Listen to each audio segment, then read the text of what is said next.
Welcome to the Marvel Alliance podcast, where we cover anything and everything to do with the Marvel Universe. From the comics, TVs, and movies, we'll go from the Mojoverse to Earth 616 to the ruins of the Illuminati HQ in order to bring the Marvel Universe right to you. I'm the man without fear, Chris. I'm your friendly neighborhood Brent.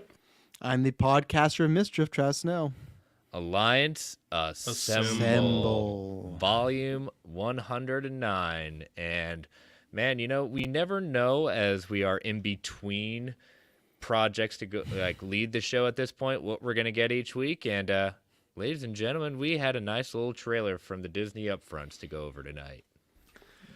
Yeah, I people don't get to see this because the GOA chat's just for the hosts and whatnot. But I just kind of laugh all the time because Warner Brothers had up front, Star Wars had a lot of news drop, but no trailers, nothing like that. And Marvel just had Doctor Strange. They don't need to drop this right now. They're fine. But we're still just gonna put out She-Hulk, and just like that, you guys got a main topic, and I'm excited to be here for it. But I just laugh, just like well-oiled machine Marvel is. Yeah, no joke. I was surprised that they did not drop another Ms. Marvel trailer. That's actually, I thought if there was any footage, it's gonna be that because there was the teaser and then one real trailer, right? Am I even remembering that right? So it's I think so, yeah. Is it even that much? Maybe it's just the one. Regardless, that's what I was expecting, and nope, but that's all right. Nope, we got something a little bit better, but yeah. So as you hear and see, we got Mr. Snell back joining us for his monthly visit. So pleasure to have you. No, thanks for coming on. Thanks for doing this a day early. I know it worked out other ways as well, but for people that don't know, my daughter has soccer practice on Thursdays. So Thursdays and Mondays are a hustle at my house. I got to get home. I got to make dinner. We got to get to soccer, all this sort of jazz and everything. And every time we go to soccer, we've not had one really nice day yet. It's windy, it's rainy, so I'm not in a good mood, but I'm happy to be here for, I'm excited for She-Hulk, but I'm really excited for people might not know unless you follow Marvel Alliance on Twitter, which you should be. We got some really fun Q&A questions, so I'm excited.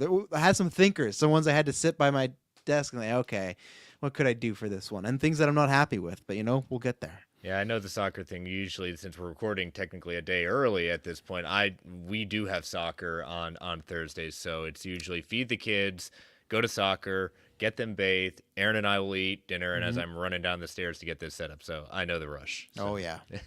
But I know. Soccer season just wrapped up at my household a couple of weeks ago. So, and for me, practice was on Fridays, games on Saturday, so it wasn't too bad. Oh yeah, we used to have weekends, and now it's Mondays and Thursdays. Like, what are these type of days? What is this? I mean, this league is like the definition of wreck, though. They barely know. If you get them to even try to kick the ball, you're having a good game. So, yeah, about the same. Yeah. So, Brent, how you doing? I know it's an odd question to ask because I know how you're feeling, but I am here. I am with it. I'm excited for a She-Hulk trailer that I've watched several times at this point. So I'm it did work out better to do it tonight than tomorrow. So works out for everybody. Exactly. So, all right. Well, we've got a trailer. We've got some news to go over. As you said, we've got lots of questions. Let's get this show on the road with the network plug. So, as you all know, we are part of the Geek Ultimate Alliance Network with 8 shows. On Mondays, alternating bi-weekly, Ranger Alliance and Slice of Film. Tuesdays, we got DC Alliance. Wednesdays, superhero discussions. Thursday, Star Wars Alliance, the show on Fridays. And Saturdays, alternating bi-weekly with a walk through the multiverse. And then my show is on the last Sunday of the month, and that should be returning not this Sunday, but the next Sunday at that point. So we'll be dropping a new episode then. And if you want to catch any of these shows live, subscribe to the Geekverse Podcast YouTube channel. And on Monday nights, DC Alliance goes live at 9 o'clock Eastern Standard Time. Star Wars Alliance goes live at 7 o'clock Eastern Standard Time. And this show typically goes live on Thursday nights at 9:10 Eastern Standard Time. And each one of those shows has their own solo feed, separate from the GOA feed, if you want to just listen to those. And we also have a Patreon. So if you want to throw a couple of shekels our way, we want to thank our patrons. We cannot do this without your support. We have 2 tiers. We've got $1 tiers, our tip jar. You want to say, hey, you think we're doing a good job? And then we've got our $5 tier with our early access episodes, ad-free episodes, and our Patreon exclusive shows. As you know, we've got our Marvel Alliance, We Can Watch This All Day, our MCU rewatch in chronological order. We had to delay our recording of episode 5 for Iron Man 2, but we will reschedule that and definitely drop by the end of the month for all you lovely patrons. But, Brent, we had a surprise drop of Marvel Alliance this week. What did we do? What have we done?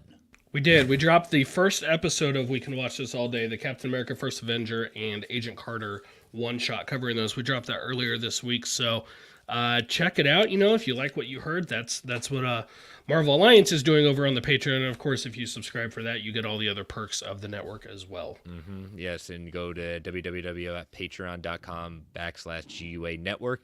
We want to give a special shout-out to our newest patrons. We got Dalton, also known as Captain Wright 37, and Nick Anglin. Welcome to the GUA Patreon. We want to thank you for your support. We hope you're going to be enjoying the content. We should also thank Jim Scroggs for joining. He joined Jim. A few weeks back and neglected to thank him at the time, so thank you, Jim, as well. Thank you for sticking with us despite our rudeness, Jim. We appreciate it. All right. Well, if you can't join us on Patreon, we totally understand. But if you can take 30 to 90 seconds and rate the Marvel Alliance solo feed on Apple Podcasts, Spotify, or whatever podcatcher choice may be. And last but not least, we want to thank our official sponsor, OrganicPriceBooks.com, for all your omnibus, hardcover, collected edition needs. JP and the crew at OPB have got it going on. We are 1 day away from the final order cutoff date being met for these pre-orders to guarantee your pre-order for such omnis as War of the Kings, Silver Surfer by Dan Slott, Secret Wars omnibus coming back into print, and the new printing, it's going to be the new omnibus Wolverine Volume 3. So make sure you use that code MARVELGUA at checkout. They give $2 off every single order. They ship around the world, immaculate packaging, excellent customer service, answering within 24 hours any and all your questions. Again, we want to thank Organic Price Books for being our official sponsor. All right. So he had it ready. He had the trailer ready to go. It's already pulled up. Look at that. He's had a it professional. Ready. I'm a professional. Yes, that's what I try to tell myself. So, as we said, our main topic tonight is the She-Hulk Attorney at Law teaser trailer. So, I think this was the one I think had been very tenuous as of late in the sense of reshoots. Is it going to do whole script rewrites? Are they going back to the drawing board? Is it even going to make 2022? Well, that all was put aside when this trailer, not only that, not necessarily some worries, and we'll get into our concerns about the CGI at different points in this trailer, but that it is definitely releasing this year, August 17th. It will air with, this is another genre, new genre for Marvel to break in with the procedural, kind of looks to be the comedy route, for Disney Plus. This trailer, it leaked a few days ago from the Disney Plus UK site that August 17th was going to be the day, which is cool, great. I'm happy to have the content. Sometimes we just go so long in between projects, right? In general, I was really happy with this trailer. I enjoyed so much about it. The story looks like a lot of fun. Yeah, the CGI is wonky, and if this is the final CGI, well, that's just not okay. It's just not ready. If this is, we're showing it to you now because we want to give you something, well, okay, fine, I can accept that. I will question it. I would question it. Why did they, I know the upfronts happened, but did they have to drop a She-Hulk trailer at this point? I don't know if I would necessarily agree with that sentiment, but regardless, I enjoyed what I saw. It looks like it's going to be a fun story, so ultimately that's what matters. And, a kind of a sitcom, legal, procedural, comedy deal thing, it's going to be a good time. Yeah, it's interesting because there were those rumors that it wasn't going to make this year, right? But it dropping in August. Still, I won't say like early in the year, but still not late enough where it's like, oh yeah, they're dropping it October, middle November, because we know that Mando, they said, is going to drop late 2022 or maybe even early next year. So there's a chance there's no Mandalorian this year just because of like their schedule and everything. So after this, there's no Marvel shows I'm missing, right? Other than What If. There's nothing. Yeah. So other than that, which they've done animation live action before, if they were really worried about certain stuff, they could have, I think, found a way to delay it even more because there's not another live action one. But yeah, I'm of two minds this. I agree with everybody. Yes, the internet's had a lot of fun. There's been lots of memes. I agree with everybody that, yes, the look of it it's not too great. And I hope we got 2 months that does look better. I am preparing myself for the worst because I'm somebody that's been pretty hard on the CGI this go around in Phase 4. I've brought before. I really dislike Pip the Troll. Was not a big fan in Moon Knight of some things. So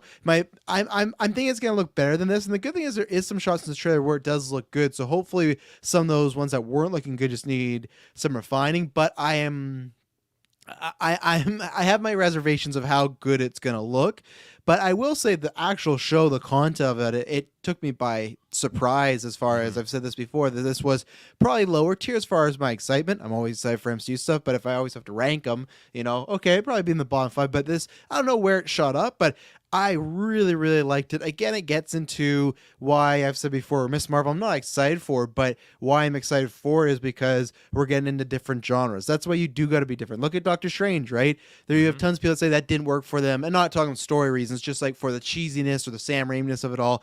But I think you need that in these movies. The same thing I'll actually hold that thought for the Doctor Strange topic, but I just like comic books, you need variety, and this I'm completely fine with just being a legal procedure comedy. Now, when I heard the pitch, I was like, okay, I want to see it moving around, but I talked about on Geek First that I love like the weird humor too. I love the date segment, like that stuff right there. That's what I'm here for because like she can eventually go and join a team, do superhero stuff. I want something different, and even with some of my reservations with Moon Knight, that was something different as well. So the quality of the show, the story, the characters, the humor, that was all working for me. So of course I want her to be looking better, but it kind of took me by surprise of how much it shot up for me looking forward to it. Now, it's not on like a Black Panther, Guardians of the Galaxy 3 level, but it's higher than it was last week. So I took this as the Hulk would say, pretty much an absolute win. So yeah, all in the game saying very solid trailer. Love Tatiana, so hope they make another pass at the VFX to do fully justice. She could be a bit more muscular, and she currently is tall. It currently looks a little taller than Gamora at that point. And then it goes on. Also, hope people go into the show accepting it's a She-Hulk show first, not a Matt Murdock Daredevil show featuring She-Hulk. Nope. Tone's right. Alan McNeil needs super. Yeah, no. Horrible show. Not enough Daredevil. I've said it since she got cast. Tatiana Maslany is, if you have never seen the show Orphan Black and have never seen her, and even I think the HBO Perry Mason show, she is probably one of the best actresses you have not yet heard of. And if this show gives people their first look, man, she has range beyond what you, in just watching Over Black, just playing what the character she did. But so I was excited to finally see it, and it met my expectations sense of the tone of the show. So, but yeah, some background for She-Hulk before we kind of go into it. I know Katie and her GUA wanted some info on it, so I know I've shared this with her. But for those of you that aren't She-Hulk fans, although she is a 7-foot-tall jade giantress, proportionally she still looks like a normal athletic woman. This is because her transformation causes her bones and muscles to condense during transformations, packing a tremendous amount of gamma power muscle in a small space. The process is not unlike how Ant-Man condenses his density when he shrinks. Very different from the Hulk's transformation, which causes his muscles to swell to ridiculous proportions. In recent years, Jennifer has learned that if she works out in her normal form, human form, She-Hulk will gain muscle mass, making her resemble a female bodybuilder. Her strength also increases dramatically, showing that she could become stronger, not simply through the adrenaline burst that empowers the Hulk's during moments of fear and anger. This differs from Banner, since working out would only heighten his pulse and triggers his transformation. Jennifer's most dramatic transformation, however, is in her mind. Although many people believe Jennifer keeps her intelligence and sense of self when she becomes She-Hulk, the truth is somewhat more complex. She-Hulk Jennifer was initially much more uninhibited and aggressive. She flirted openly with men, sometimes she didn't normally do that in human form, and enjoyed partying, one-night stands, and drinking. At one point, she realized to her embarrassment that she was also more promiscuous in She-Hulk form, and had become addicted to the good feelings that came from transforming into She-Hulk. This caused her to force herself to spend more time as regular Jennifer Walters. Following the infusion of the gamma radiation, Jennifer started transforming into a more muscular version of the Green She-Hulk, and now just goes by Hulk. This is a recent occurrence in the Jason Aaron run. Her speech patterns become more brutish in that form, and she frequently speaks in the third person. despite how she looks, Jennifer actually isn't less intelligent in the transformation state. She just finds words harder to use, similar to what Hulk does at that point. So that is kind of a basis of who She-Hulk is, and I think you get a basis, especially for kind of, Jennifer Walters was not necessarily the most confident, but when turning into She-Hulk, she becomes that confidence. So that leads to her inhibitions getting a little more the better of her. Yeah, and honestly, it's not going to be this wacky, but I would compare it to Jim Carrey's The Mask, where when he puts on the mask, it's his like inner personality there, but it's like heightened to 100. When he takes off the mask, as Stanley, he still has those traits, but they're very downtrodden, they're very minimized. So that's what very much think of like the flirting, the maybe sleeping around, being more confident, because it's also a mask. Because we'll talk about this trailer, where as of right now, it seems like they're proposing that the public don't know that Jennifer Walters and She-Hulk are one and the same, maybe. I don't know for sure. Probably initially. But Yeah, what it seemed exactly. like. Yeah, initially. So that's where you can she can use that as her mask, right? To go and do stuff. I think eventually something will slip. I imagine when she's in the courtroom, the people are going to be like, hey, something's up. But like, right at first, you have that plot point that they can build off of. The trailer, as we're going to get started, that if you have not read it, the Dan Slott run and the John Byrne run of the comics, particularly for this trailer, Dan Slott his run is very heavily favored from. John Byrne was very famous for doing the fourth wall breaking, which I think we're going to see. We saw in the teaser, but I think we're going to get more of as in the show. But Dan Slott had stories where Spider-Man sued J. Jonah Jameson for libel. Doctor Strange channeled a ghost to testify in a trial for her. The poster is a callback to the cover of She-Hulk #7, and in the Slott run, I'll kind of get into this. There's definitely callbacks to storylines that looks like they're going to be using from Dan Slott's run. So yeah, but all right, let us get into this trailer. So this show takes place in Los Angeles. Smart. Yeah, I think I said New York a couple times. Well, that's so much of Marvel is in New York. I mean, it's the default, but it's nice when they go out of it. So then pause right there. So two things. One, all in the game's right. I agree with the whole Daredevil thing. I think Matt Murdock will be in the show 2 episodes max, not counting an end credit scene. That's my prediction. I could say a cliffhanger of an episode similar to Kingpin, even if it's just her going on a date, and then one episode is some stuff going on, maybe some crime fighting, stuff like that. But if she's in Los Angeles and she bumps into Matt Murdock, are we to assume that he is also in Los Angeles, or is he just traveling, or what? Because again, we still don't have that question. D'Onofrio can say whatever he wants. Like, oh yeah, I'm playing like the Kingpin Netflix. We don't have any confirmation in canon wise yet that those are still the same characters. So is there a chance? Like, Matt was in New York for Spider-Man, right, to defend him. So why would he be in Los Angeles? That's what's very interesting to me. Well, we don't know, to be fair, like when this takes place in the timeline yet, right? True. Like, in fact, I think there's questions because of the Hulk versus Bruce Banner and Shang-Chi and stuff. So we don't know exactly when. And I will point out that, it's not, at least as far as the comics are concerned, unprecedented for Daredevil to spend time in California. Well, so they did say, Feige said or someone said officially that the show does take place post blip.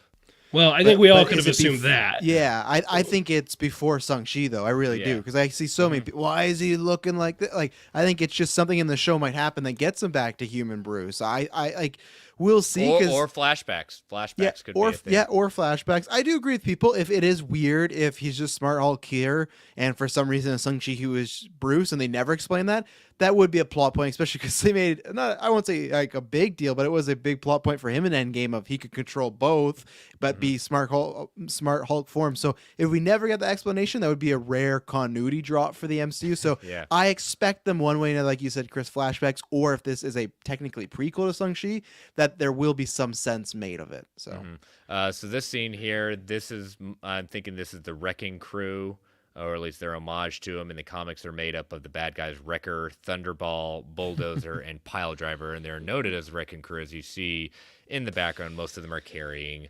crowbars. So. I wish we had the goofy costumes. Car crash here. Now, a lot of people are saying, maybe this car crash is what leads to Jennifer Walters getting a transfusion, because in the comics, she is shot by some mobsters. Bruce Banner gives blood transfusion. That's how she gets powers. I don't think so, because I'll point out later in the trailer that she is shown transforming in what looks like she's looking at the wrecked car. Yeah, So I agree. I'm It's thinking, a reflection of it. Yep. Yeah. Yeah. So I think that it's meant to misdirect, but I think this is probably an early transformation sequence. Yeah, I thought the same thing when I first saw this, that I thought was a flashback. I even thought it was a flashback to when they were kids, because we had heard rumors that they were going to have some sort of stuff about their childhood, and if they had something to do with trauma or something like that, I thought it may. But yeah, it seems as more we see or talk about this, that it seems, yeah, this is something present day. And there's a lot of callbacks, and I want to say when I saw that, I remember, and yes, I did watch the show in this. I was alive in the 70s, but I did watch the TV show, the Hulk TV show, and I think it is also riffing on the first transformation that happens, because in the Hulk TV show, David Banner first transformed into the Hulk during as he's changing a car and fixing his car in the rain. So That's the first time he changes. Yep, that's the When first he's time fixing he a changes. car. Yeah, Bruce's brother's so at least funny. in the show, that is. So. Oh yeah, no, I know. Yeah, It's a fun time. Well, again, David Banner, not Bruce Banner, because the network thought Bruce was. We'll just leave it at that.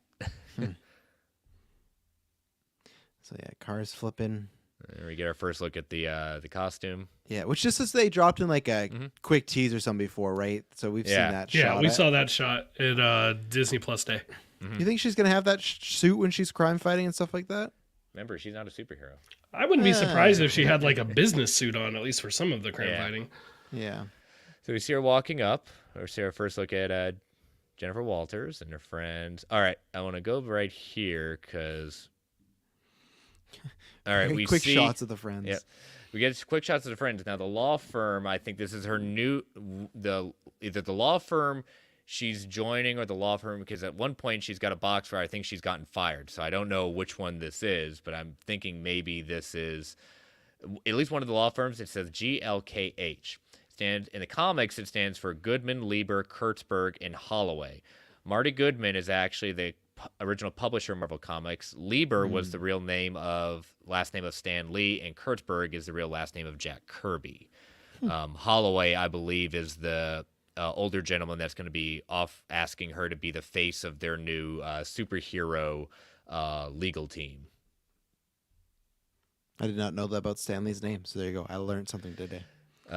This I believe is a new prison on the West Coast. I think it's I would like to say I think it's an homage to another prison in the comics called the Cube, which obviously this is not. But I was gonna say, it's not very cube shaped. Not very cube shaped, but supposedly. Who did we hire? It's supposed to look like a cube. I like it. You know, the cube is supposed to be inescapable, but if it's to believe that Blonsky is in this, Blonsky's not is going in and out with a little bit of help. So, but again, it's the land version of the Raft. I was gonna say there's a few various Marvel prisons. There's one called 42. There's the Big House, Rikers.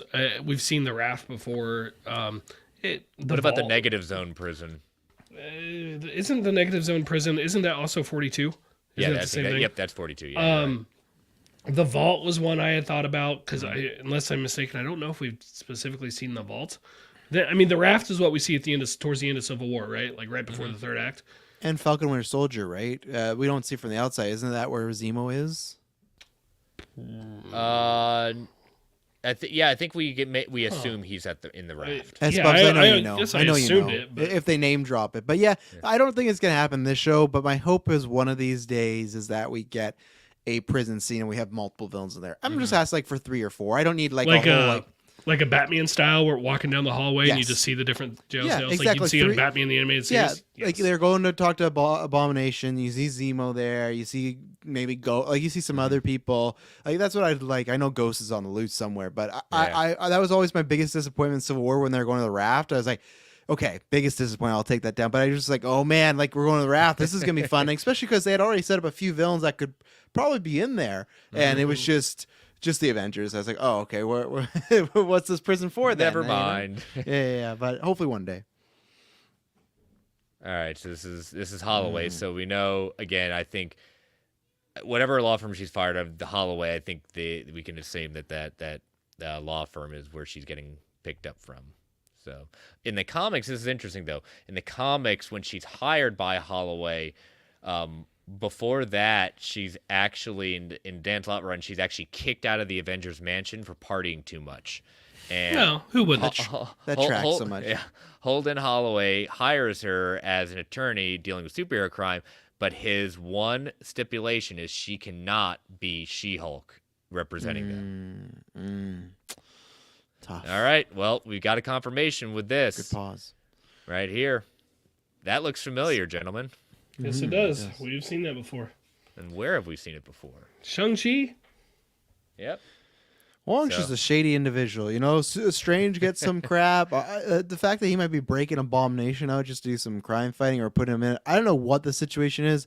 I hope we do get details on it. I'm just very happy to see Tim Roth back. He's a And phenomenal we've got actor, confirmed Benedict Wong is going to be in this show. So the Brent, what did you say this? Phase what? Phase Wong or the Wong CU? Yep. I gotta wonder, like, are we gonna see like the other side of that? Like in Shang-Chi, we see him walking off with the Abomination. Are we gonna see Wong here, like, come through the portal and drop him off? Yep. I don't know. It is and I'm just glad to see Tim Roth back in. Oh yeah. You know, it's nice to get some more callbacks to the Incredible Hulk at that point, and he's willing to come back and play this part. It looks like he's having a good time. Oh yeah, and he said lots of good things about the show. Like I know it's an actor saying stuff, but he's happy to be back. So anytime we can pull back and dip into like phase 1 stuff, very exciting. I'm waiting for your Red Skull. So Yeah, exactly. It's gonna happen. It's gonna happen.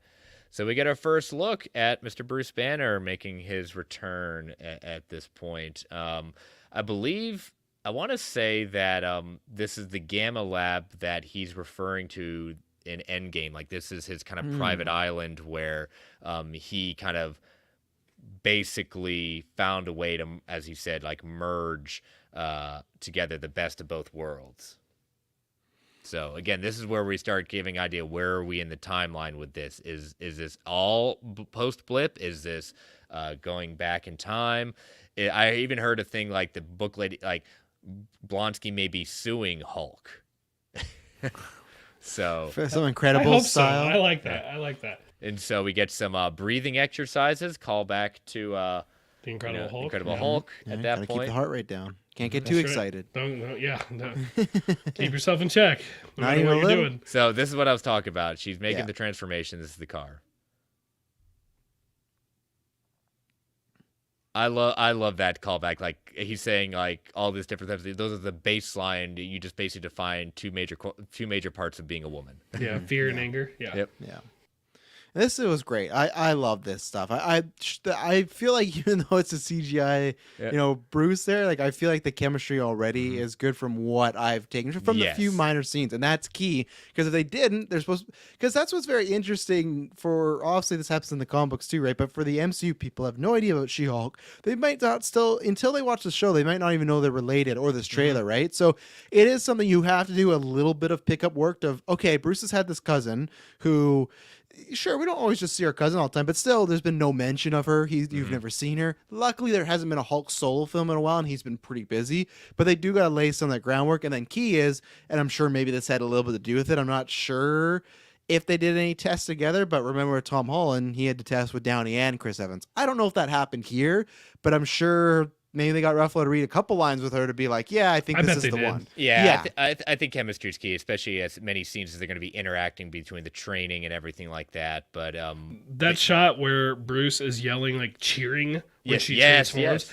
to me screams like the in-game scene where they're like figuring out time travel and they send Ant-Man through and he comes back as a baby and everything. He's like, time travel. I see it as an absolute win, right? Like, it's definitely the same energy.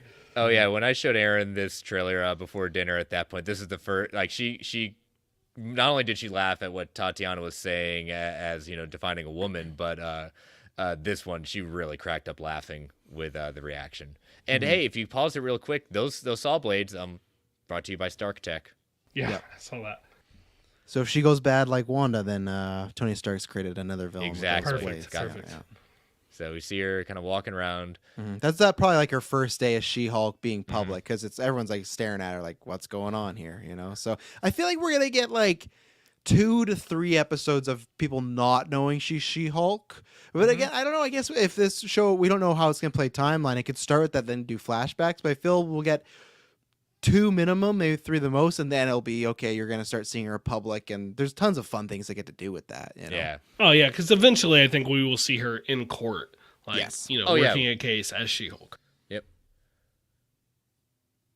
So I think like her in this dress is kind of the party we saw in the opening that's getting attacked. So I think this is the same party. And then another thing, so pause right here. Well, you know when she's angry, but so one thing that I like about this show, and I think people are gonna like, I really predict she's gonna have maybe not as big, but the same way as not many people knew about Jessica Jones. But when that show came out, that hit, and there were so many people that I knew of, like the female sex, that really glommed on that character and liked it. Now this is the complete opposite, because Jessica Jones was dealing with trauma and PTSD and stuff like that. This of her being like asking if her ass looks good, and then later on like the jokes at kind of the expense of men and kind of more sexual jokes, we haven't seen that too much in the MCU. Like Stark does that a little, Quill does that a little. It happens more in the Guardians movie because that's James Gunn. But the MCU, and you got this semi-sex scene in Eternals, it's a very like kind of non-sexual place. And that's not semi-sex scene. I think that is generous of you. It's them hugging. Come on now, you know. I think they looked at each other from across the room. It's a close hug.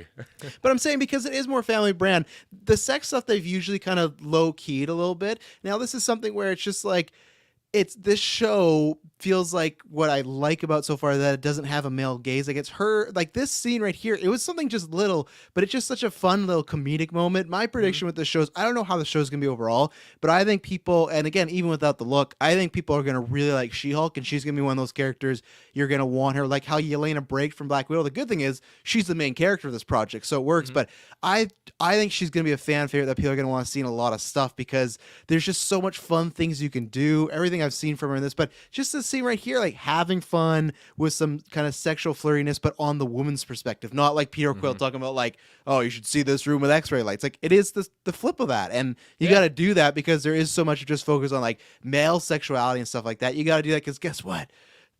Women and other genders have sex too. It's not just about the men. So like playing Scandal, playing up on this stuff, I really enjoyed it. So yeah, it was good. And again, it's I think people who have gotten a chance to kind of see early previews have really raved about Tatiana in the role. Like she really, you can tell she's having a fun time with it.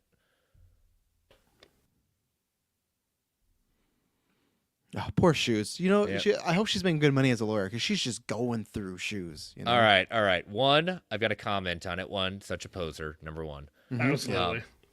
And two, that is not a way you land correctly. You're going to blow out your knees really badly. Yeah, for but you're Hulk. you got Hulk. You're the knees. Hulk. Yeah, you're the Hulk. Yeah, well, at least Jennifer is landing a little more in the sense of bracing for impact at that point. But I'm thinking Hulk's just a poser. So I will allow it. He can pose all he wants. Oh, and he was with Natasha, right? They had a relationship, so maybe they had pose offs. You know, I don't know. There you go. there you go. Yeah.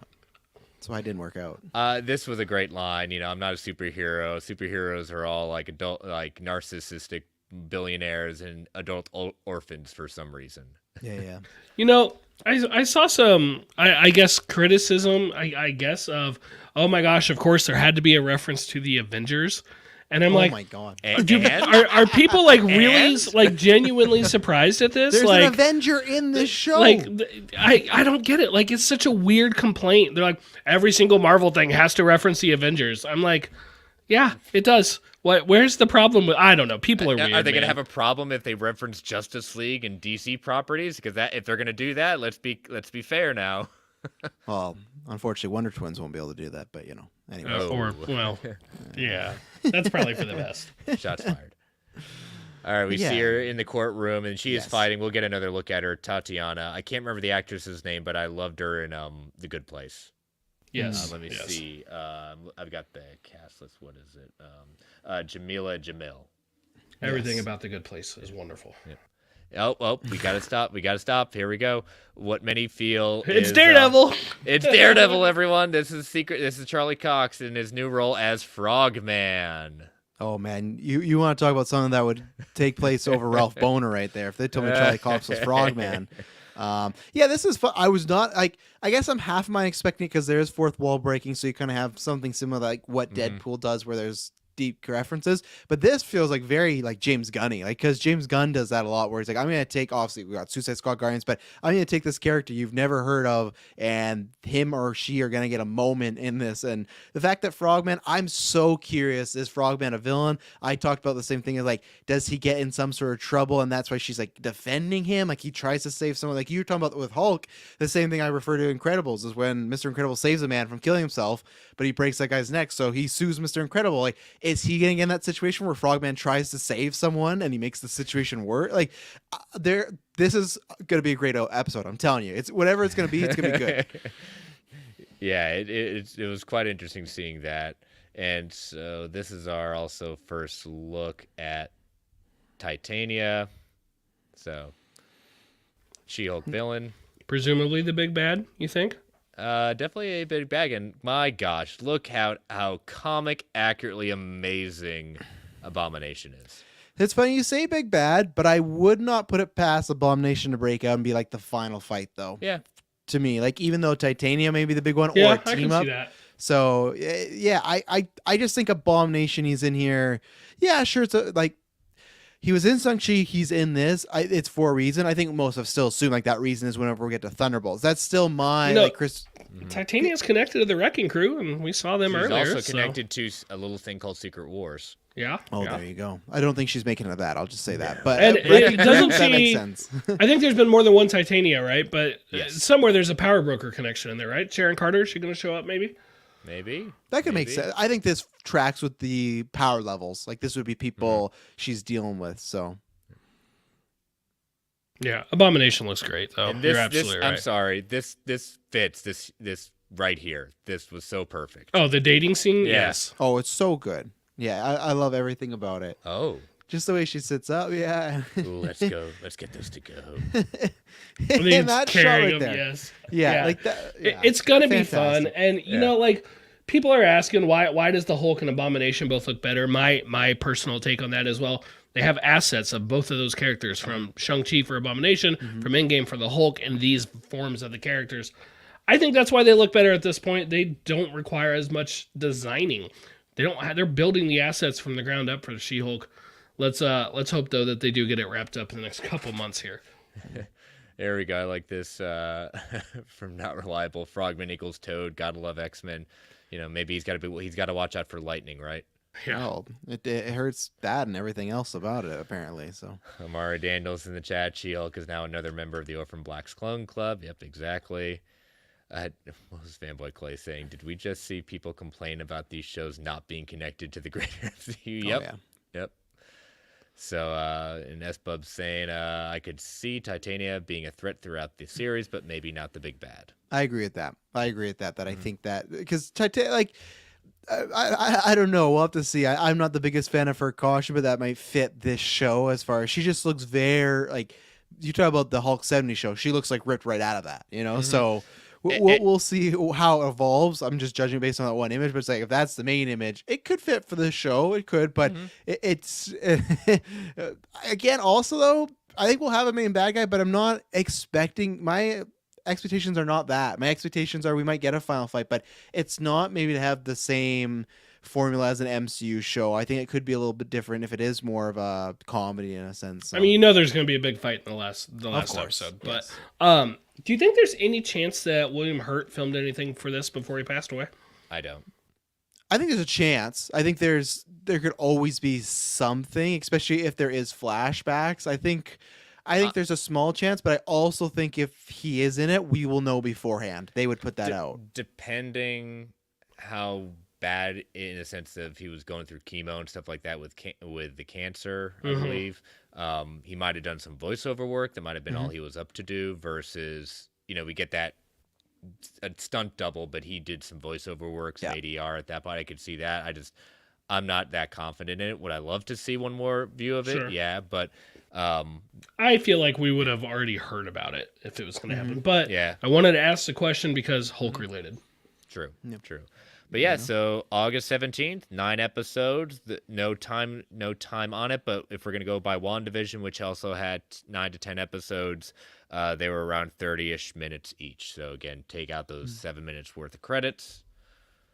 So, but yeah, so we are. I'm very excited to see this. It met expectations. Again, I'll hope for better CG at that point, and if not, we have complaints. If they do improve upon it, I'll take a slight improvement over anything. It won't ruin the show for me, but it's definitely a big knock against it. Yeah, and you never want to, when the show comes out, you never want to be memed too much, and we see that a little bit this weekend. Yeah, but like the Shrek stuff. Yeah, yes, it's Fiona. Yeah, and the good thing is that's a preview. But if you get that through the show, that's where it doesn't hurt the overall show. The GA doesn't care about that, but you never want to be the butt of the joke, because that that can hurt the reputation a little bit, and it does deter some people from watching it, because if it's like, oh, people are joking about this thing, I don't know if that's worth my time, Yeah. But we'll see. I'm very excited. They could also double down and lean into it in the sense of like saying, yeah, sure, who wouldn't want to? Don't y'all like Shrek and Fiona? Come on. Yeah, there could be there's very likely a Fiona joke in this. I'm gonna say it right now. I think like as a fourth wall joke or something like that, because it's like, how do you not make that joke? Yeah, exactly. How do you not make that joke? Shrek's one of the most Onions. popular animated things, So She's got layers. Oh, there you go. All right. Well, we will take our first ad break before we head into the news. And as you know, these ads help keep the lights on the Geek Ultimate Alliance network. We don't get to choose what ads come on, and they can be a bit loud. So I'll give you a 3 count. Turn that volume down before they come on. 3, 2, 1. We'll be right back. All right. So, Brent, we've got our second weekend box office update. How far did it drop for Doctor Strange in the Multiverse of Madness? Well, it brought in, with the actual $61.8 million, 67% drop. Not good, guys. Not a good drop. Hashtag Chris told you. Yeah, you did. You called that one. Black Widow was 68. Spider-Man No Way Home was 68. And in Spider-Man's case, it was also still so much more money because of how much it made opening weekend. Shang-Chi was 53, 54. I can never remember that. But for recent Marvel movies. And then, the legend of them all, Morbius, was like 74%, whatever. So that kind of tells you where it's at in the drops. But it has passed 300 million domestic. And as of today, as of right now, this recording, it's at 715 worldwide. A Doctor Strange movie guest starring, whatever, the Scarlet Witch, is at $715 million worldwide. That's just ridiculous. Maybe someday that won't surprise me, but today is not that day. It's not looking like it's going to hit $1 billion. A lot of people thought that was on the table, including myself. It's not looking like it's going to get there, though. Yeah, I've been in the camp that it's not going to hit $1 billion, and again, it's one of these things like it's not a failure. Okay, 67%. Oh God, drop no. It's 67% drop is not good, but again, we talked about it during our review. This is not a movie that's going to you can bring your kids to, and it's not one of those. And the other thing that next week Top Gun comes out, that's going to take off the back end of this film. And then that's one more weekend. It gets one more weekend. Yeah, it gets one more weekend at that point, and then 2 weeks after that, you get Jurassic World, the final of that trilogy at that point. So all the back end of whatever money they're making domestically is going to be cut out at the knees. So then they're going to have to rely on international. But even then, those are 2 big franchises that do have a big international following. So I do believe it will not hit $1 billion, and we'll just kind of see how it does. But again, for what it's done and what it will do, again, people who scoreboard this stuff and things like that, it's just interesting to see how this kind of works out.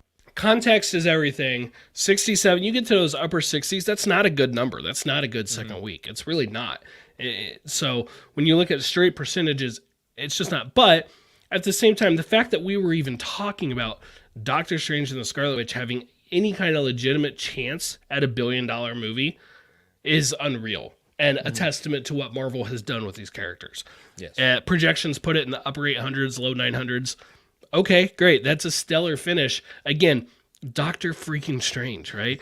Like this is a character that wasn't big enough for Marvel to start with in phase 1 when they were starting with B-list characters. So, I mean, context is everything. It's not like they are doing this with, Spider-Man or whatever. Yeah. Well, and yeah, the big thing is you most of the time in Hollywood, you want to pass your sequel nowadays, right? It's doing that. It did that already last weekend, so I think that's a good sign.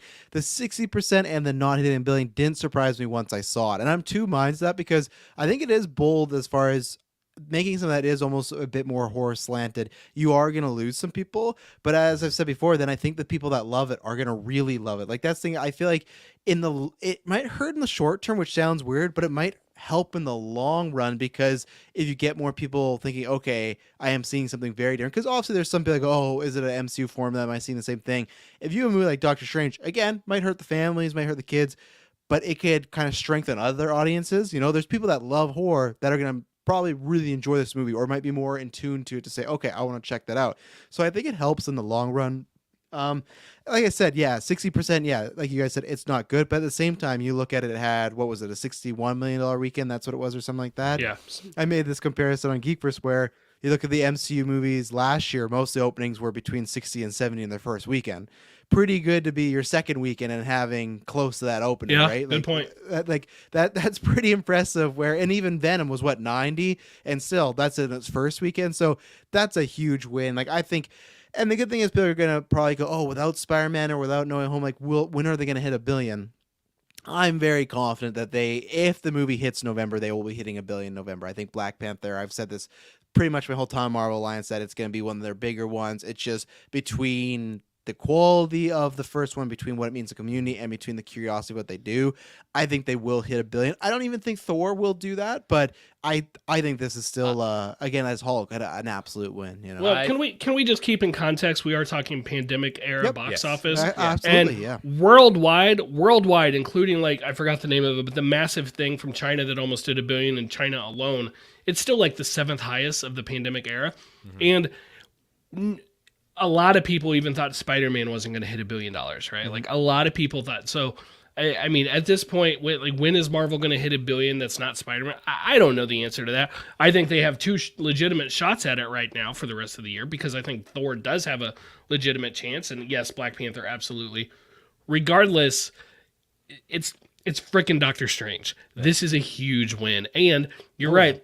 Going into this horror element area, like this is another. You know, Marvel, one of the things they try to do is so many of their movies, like, have another type of genre attached to it. They haven't had a horror project, right? Mm-hmm. Now they have one. Yeah, and it's about to make $900 million potentially. Right. So, which horror films usually don't. You have your few ones like a Get Out that break off and become a huge success. But horror films in general, that's why even the cinema score, a B+ is like, oh, that's pretty good for a horror film, because horror films usually rate pretty low. And box office, you're lucky. You need like a Halloween, you need a name attached that was big for years for most horror films, unless you're Jordan Peele or something. So it's another big win for them there.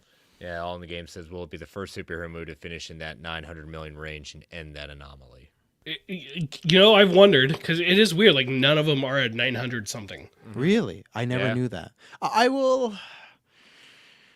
I won't take it. I think I'm in the 850-ish realm, as that's where I am right now. Because like I said, I was that person that thought it was $1 billion, but the second I saw, I went, no, not going to happen. Just the content. And I just saw, even myself, like I took my daughter to Spider-Man. I helped take her to Thor and stuff like that. We didn't take her this, which good thing, because Captain Carter is her favorite hero, and it would not have been a great experience in the theater at that time. But that's why I knew, this was a better at home or a couple years from now watch. And I think there's enough parents that the geek parents are savvy enough to go, okay, and might not also be repeat viewings, because you look at someone like myself with kids, if we want to go see it again, we could bring my oldest and go see it again.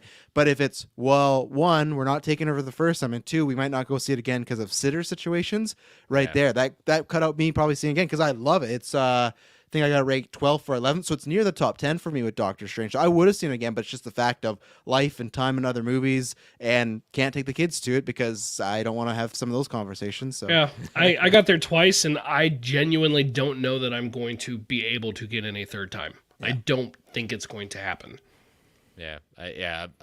I'm definitely not. I've been, I don't have a list. It's not economically. It's not for me for what I see, how many movies I see at that point. But I mean, it'll drop on when it drops on Disney Plus, that's when Aaron and I Oh were yeah, watching it at that point. I'm very excited to watch it again on Disney Plus, and I know there's a leak cam copy out there. I refuse to watch that. So I was gonna say because they haven't been like other people where they've been so beholden to the 45 days. I'm trying to think. Do you guys have like an estimation when you think it would actually drop on Disney Plus? My gut just tells me after Thor, around Thor time, but after Thor. I could see it dropping in August. At the end of kind of Thor's initial owning July at that point. Or they could drop it maybe around She-Hulk time too, because if you come to watch Doctor Strange, look, we also have this new show that's premiering maybe same week or so, like no, next you don't week want to or something steal. like that. You don't want to. They wouldn't want to steal the thunder. Like Yeah, Doctor you do it at Strange the coming. But what is if big Doctor enough. Strange is the week before and then She-Hulk's the week after, and it's that Yeah, reminder maybe of like, that. look what's coming, you know? There is a couple weeks sweet spot between Thor. I'm looking at the calendar. Thor, July 8th, and She-Hulk August 17th. There's room in the middle there to pump up a Doctor Strange release.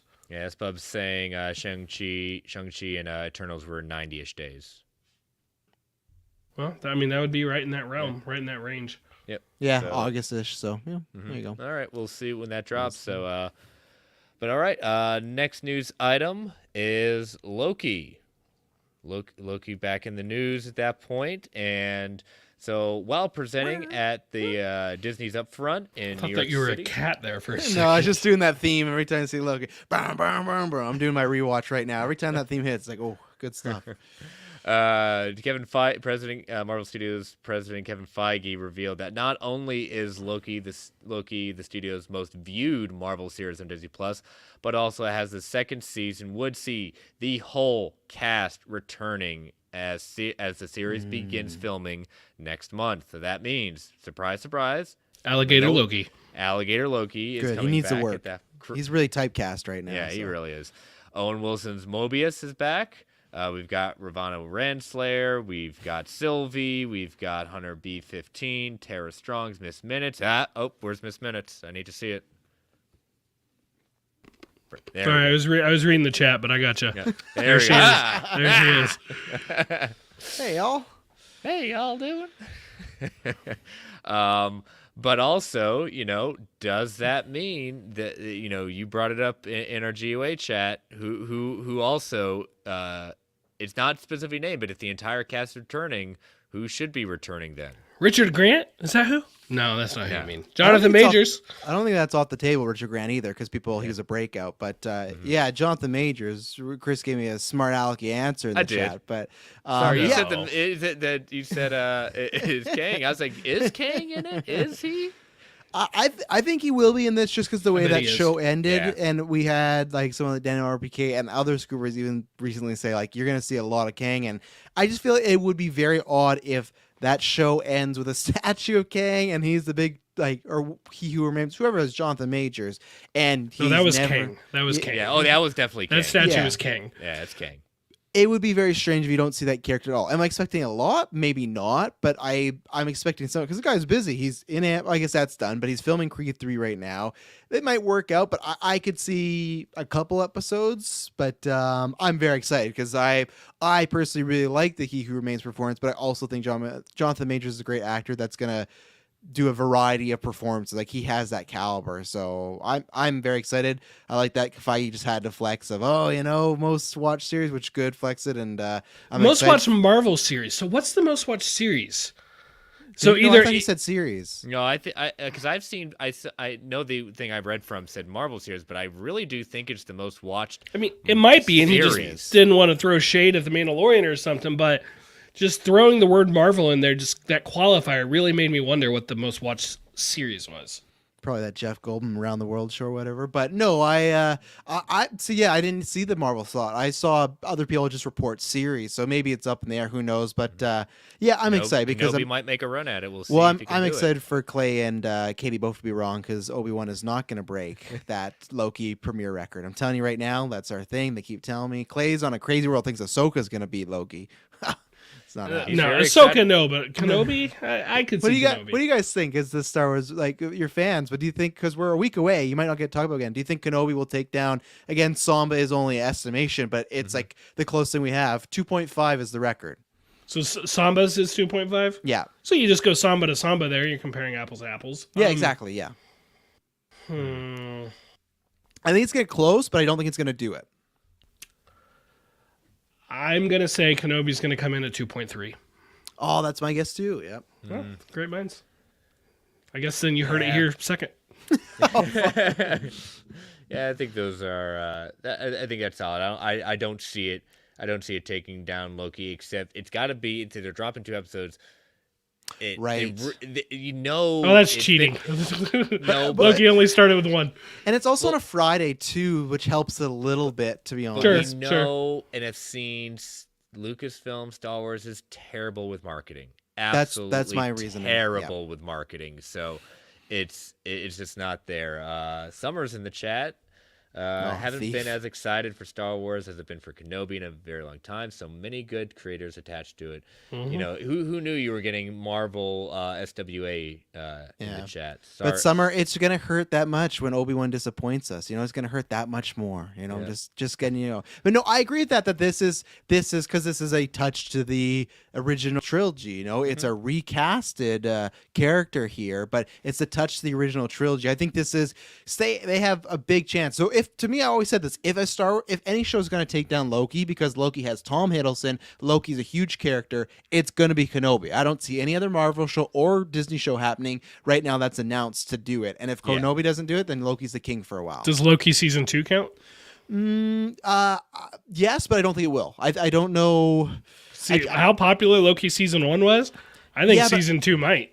I think 2.5 has a lot with that. Like, people just want to check out the first episode. And no matter what, you're going to have some people that go, that wasn't for me. So I think enough people, I think it could get up there again, but I don't think it'll break the record either. Yeah, my coworker hates Loki, like, with a passion, but so no season 2, right? He's off his rocker. He probably won't watch it. He's off his rocker, though. And I tell him that every time it comes up. But I think also, since Quantumania will come out before the show drops at that point, whatever happens in Quantumania will be a great lead-in to see what happens next with probably another variant. Kang will return. Kang will return in Loki season 2. After he's killed all the Ant-Man cast. No. Yeah. All in the game saying, who won second week competition? Chris Brent. That would be me. Chris did. Chris got it. Chris. Nailed it right on 67. Yep. But all right. Well, we're looking forward. Again, they start filming next month, so that'll be a lot of fun seeing some stuff. Oh yeah. So. Set photos, trailer descriptions, Brent, all that good. Lame. Oh my god, I hate scene those. descriptions. Yep. I would not have read a She-Hulk trailer description, for the record. I would. God, I boycott. You them. would have if the upfronts happened and Daredevil was in that, though. You would have read that. I'm telling you. I would have seen the tweets and the headlines, but I would not have read the actual description. I, on principle, don't like those. Or post or get schooled and fooled by Charlie Cox being at the upfronts, right? Yeah. Poor Clay. We really did hope you were right, Clay. All right, so next you've story. Never said that before. So next story, let's go to the Marvel's First Family. The Fantastic Four reboot gains familiar MCU producers. Get excited, Mr. Snell. Get excited. Moon Knight head writer Jeremy Slater revealed that the producers Grant Curtis and Nick Pepin will serve as the producers for Marvel Studios' Fantastic Four. Speaking to comicbook.com, Slater said that he's not pitching ideas to either one of them, but feeling like as though they don't need his stink on their plans. He says, my execs on Moon Knight are the same guys who are running Fantastic Four, so we've had a lot of talks about it. I was like, I'm not going to pitch you anything because you honestly don't need any of my input on it. So Slater also looked back to his own work on 2015's Fantastic Four, although only one line of dialogue from his first draft of the script actually made it into the movie. Probably he's thankful that only anything of it's made it in. Even so, understands the optics behind bringing the MCU's next movie. He said, I don't think the original Fantastic Four was my fault per se because I have only one line of dialogue in there. When Reed is about to do his science experiment as a kid, and he's like, don't blow up. I think that's the one line that got Oscar-worthy line there, right? Yes. So I don't take a lot of ownership over it, but I also know the optics is to announce that, hey, we're doing a Fantastic Four movie. All Twitter goes, yay! And then they're like, and the guy who wrote the last one's doing it again, and all Twitter goes, you idiots! I like the The realism there, right? Like Yeah. the recognition of the Self-defecating. situation. Yep, exactly. He says Grant and Nick are amazing executive. They're going to find brilliant writers and brilliant director, and they don't need my help in anywhere over it at that point. If you Uber driver shows up and you're like, "Oh, I saw the guy drunk driving last week," and you didn't get in the car with him, I think there's some things that I just probably need to steer clear from for the rest of my career, and Fantastic Four is one of them. I respect that. Yep.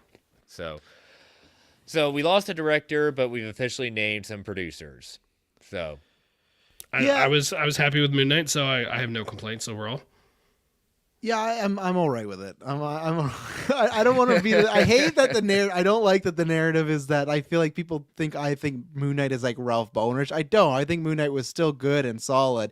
It's just like if you were to tell me, hey, look at all these MCU producers and these are the ones doing it.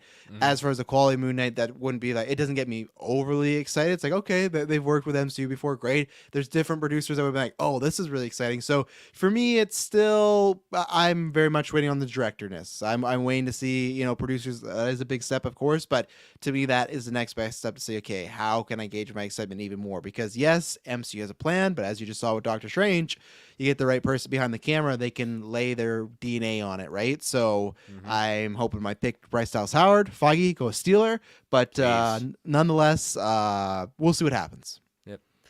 All right, last story, just kind of a fun one. We've been seeing like cut cameos from Doctor Strange, everywhere from Ghost Rider to Michael Fassbender's Magneto, to one that actually looks to be that might have happened but didn't. Looks to be more surefire. Daniel Craig nearly appeared in Doctor Strange 2 as a key character. So James Bond actor Daniel Craig reportedly almost held the chair on Doctor Strange: Multiverse of Madness as Balder the Brave in place of John Krasinski's Mr. Fantastic. Deadline's Justin Kroll on Twitter revealed in a recent tweet that Krasinski wasn't originally planned to appear in the film, but the original actor, which was teased to be Craig, and dropped out of the project amid increasing COVID cases in the UK. At the time, Craig was living in London and concluded the brief shoot wasn't worth risking spreading the virus to his family. Stephen from Heavy Spoilers followed up with his own tweet saying Craig was intended to play Balder the Brave, Thor's brother, on the Illuminati. The Asgardian reportedly would have been talked into suicide by Wanda, but Craig was unable to film the scenes, and Krasinski's Mr. Fantastic replaced him in the reshoots. So I got two minds of this. All right. One, to go to my theory of just, like the Kenobi chaos, the fact that John Krasinski's a last-minute replacement, to me still goes more in the camp of he's not going to be the main one. I just think because it's last minute.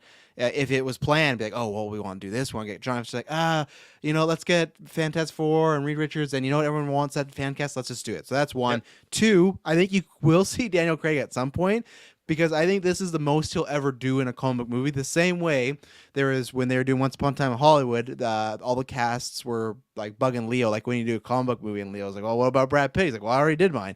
And he was the Vanisher, of course, right? Yeah. To me, Daniel Craig strikes me as that type of guy who, not because I don't think he looks down upon comic movies, he has Knives Out and he just did a huge run on James Bond. I don't think he's looking to jump into any franchise or anything like that. So I think you would see him the same way we saw Matt Damon in Deadpool and Thor. I can see Daniel Craig making a cameo like this in the future, and it'd be really fun. Look, he was a stormtrooper in Force Awakens. He's a geek. He likes this stuff. If he was talking about it, he likes this stuff. So I think we will see him at some point. It's just a question of where, but it will be like this, a smaller role where you'll never see him again. And him as like Chris Hemsworth's brother, like half brother, that tracks. Like that would be so much fun. Like I don't think we'll get that, but I mean, like, just like the headcanon, you look at them and like, okay, I can see that kind of parallel. So I think we'll see Daniel Craig again. And I still don't think Krasinski's going to be the main one. That's just my theory, and I want them to prove me wrong for the fans' sake, because I know fans really want this. I don't really care. I'm happy if he's there. I'm happy if he's not. There's other choices. So we'll see. Very interesting if all true. Yeah, I would definitely like to see him in there, but it shows that they've had conversations with him, and so he was definitely getting ready to play ball and come have some fun for at least a day. So. Oh yeah. But yeah, so we'll see. But that is, let's see. Oh, here we go on the game saying agree with Snell and Krasinski. Fans won't like it. want to see something different with a bearded. Oh, there we go. That's a good Raul, cast. cool. Yeah, Raul would be great. I don't think they would because I think they are going to get someone of name power for not all Fantastic Four, but someone. So, but he would agree. He'd be great. There's lots of great choices out there. So, Yeah, as Bub's saying, I could see him in the MCU movie, maybe the same amount of screen time in a movie like Everett Ross, but only for one movie. Yeah. yeah, Yep. I could So see we're that. all on the same page. So Yeah, if they want to bring Craig in for that kind of cameo, awesome. I mean, that'd be great. yeah, that'd be awesome. But all right, so that is all the news. We got a lot of listener questions, so let's take our next and possibly last ad break for the evening. So again, listeners, these ads help keep the lights on the Geek Ultimate Alliance Network. We don't get to choose the ads come on, and they can be a bit loud, so I'll give you that 3 count before they come on. 3, 2, 1. We'll be right back. And we are back. So, all right. A lot of questions this week. We've got a definitely a lengthy one from Fanboy Clay. And, but yeah, so hit us with them, Brent. All right, let me just give a general spoiler warning for Doctor Strange and the Multiverse of Madness. A couple of these questions are directly related or potentially could lead that way depending on the conversation. So Doctor Strange, Multiverse of Madness, spoiler warning is in effect. All right, let's go. Captain Ride 37 says, I would love to hear your Fantastic Four fan cast, your hopes for the Midnight Suns' future in the MCU.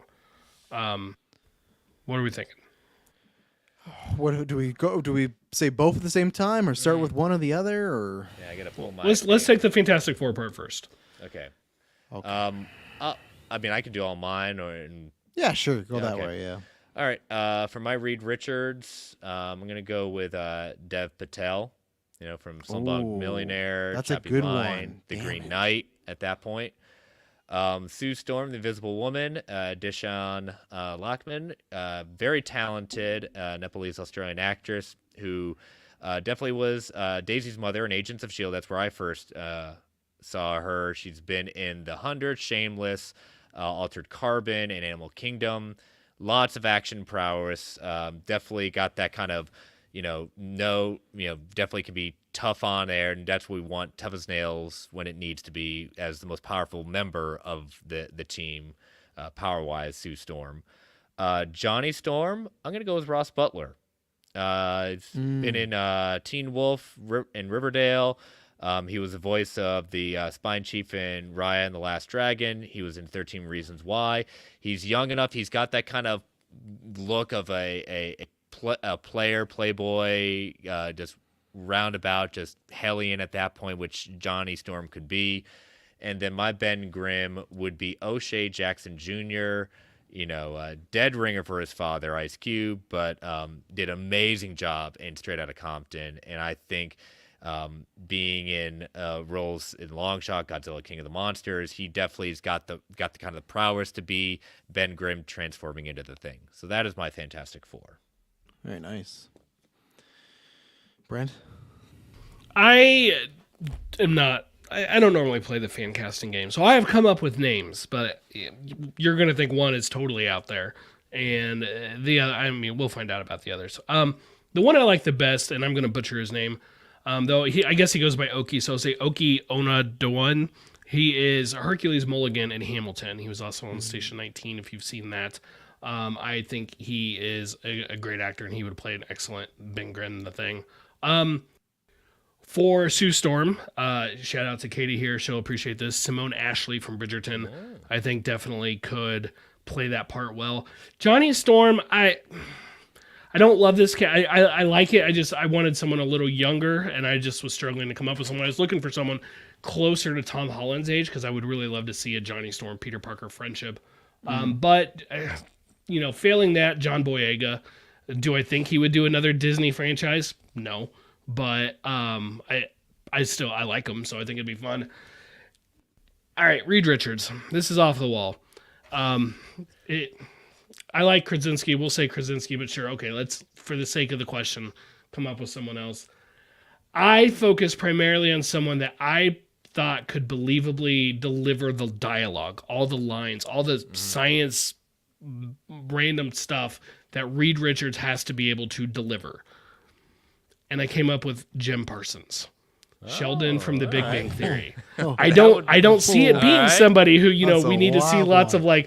lots of martial artists and stuff. Like, it's not like he needs to be able to do that kind of fighting and that kind of stunt work, right? It's all, it's all going to be CGI with those powers, right? Turn him into spaghetti and stuff. So, Jim Parsons. I know it's weird, but Hey, I think he yeah. could deliver the dialogue, and I think that's the most important part. And we know he can play aloof and like he doesn't care about people. So You see, one thing, and this goes towards the GOA chat. Clay never listens to me. He says Snail thinks Raul's going to be Ezra. I legitimately said today, if I had to bet, he's not Ezra. I would just like him to be Ezra. Manslaughter, murder, Clay. Now, two, let's start off my casting. 100%, I'm the exact same camp as Brent because I also picked John Boyega. I wanted someone younger, but it just kind of fit. And I know he can play, like, especially in Force Awakens, he's a little bit cockier at times and that. So you could play that kind of amplified. Yep. So that's why I went with it. Same thing. If Oscar Isaac will do a Marvel thing, I think Boyega would. Oscar Isaac was even more. Boyega came out after with articles and stuff, but during the press tour, they're like, "You ever gonna do a Star Wars again?" Oscar's like, "No." Like, unless I need a house, no. Like, my buttons are just fine there. Clay. unless But, I need a house. like, Oscar, he legitimately said that on the press tour, not even after. So good. And So he's just good. there with Carrie Russell, and she's like, ha, ha. like, so I think anybody can come back. Harrison Ford at points didn't want to come back, so I always, and that's why they should never kill off I'll tell Kylo you Ren. what, Come on now. I'm so excited. Mr. Ford's going to be in the Yellowstone prequel. Love it. Oh yeah, never, don't even know what that is, but good for Yeah. him. But after that, I had two for Sue Storm, and I had to switch them because I originally had Kerry Washington. I forgot that she played Ben Grimm's blind girlfriend / like wife in the originals, which I guess you could still do, but still I kind of changed it up. I picked Regina Hall. I picked her because she's done a lot more dramatic acting over the years. She just Alright, hosted yeah. the Oscars this year, but she has that comedic edge that she could easily slide to.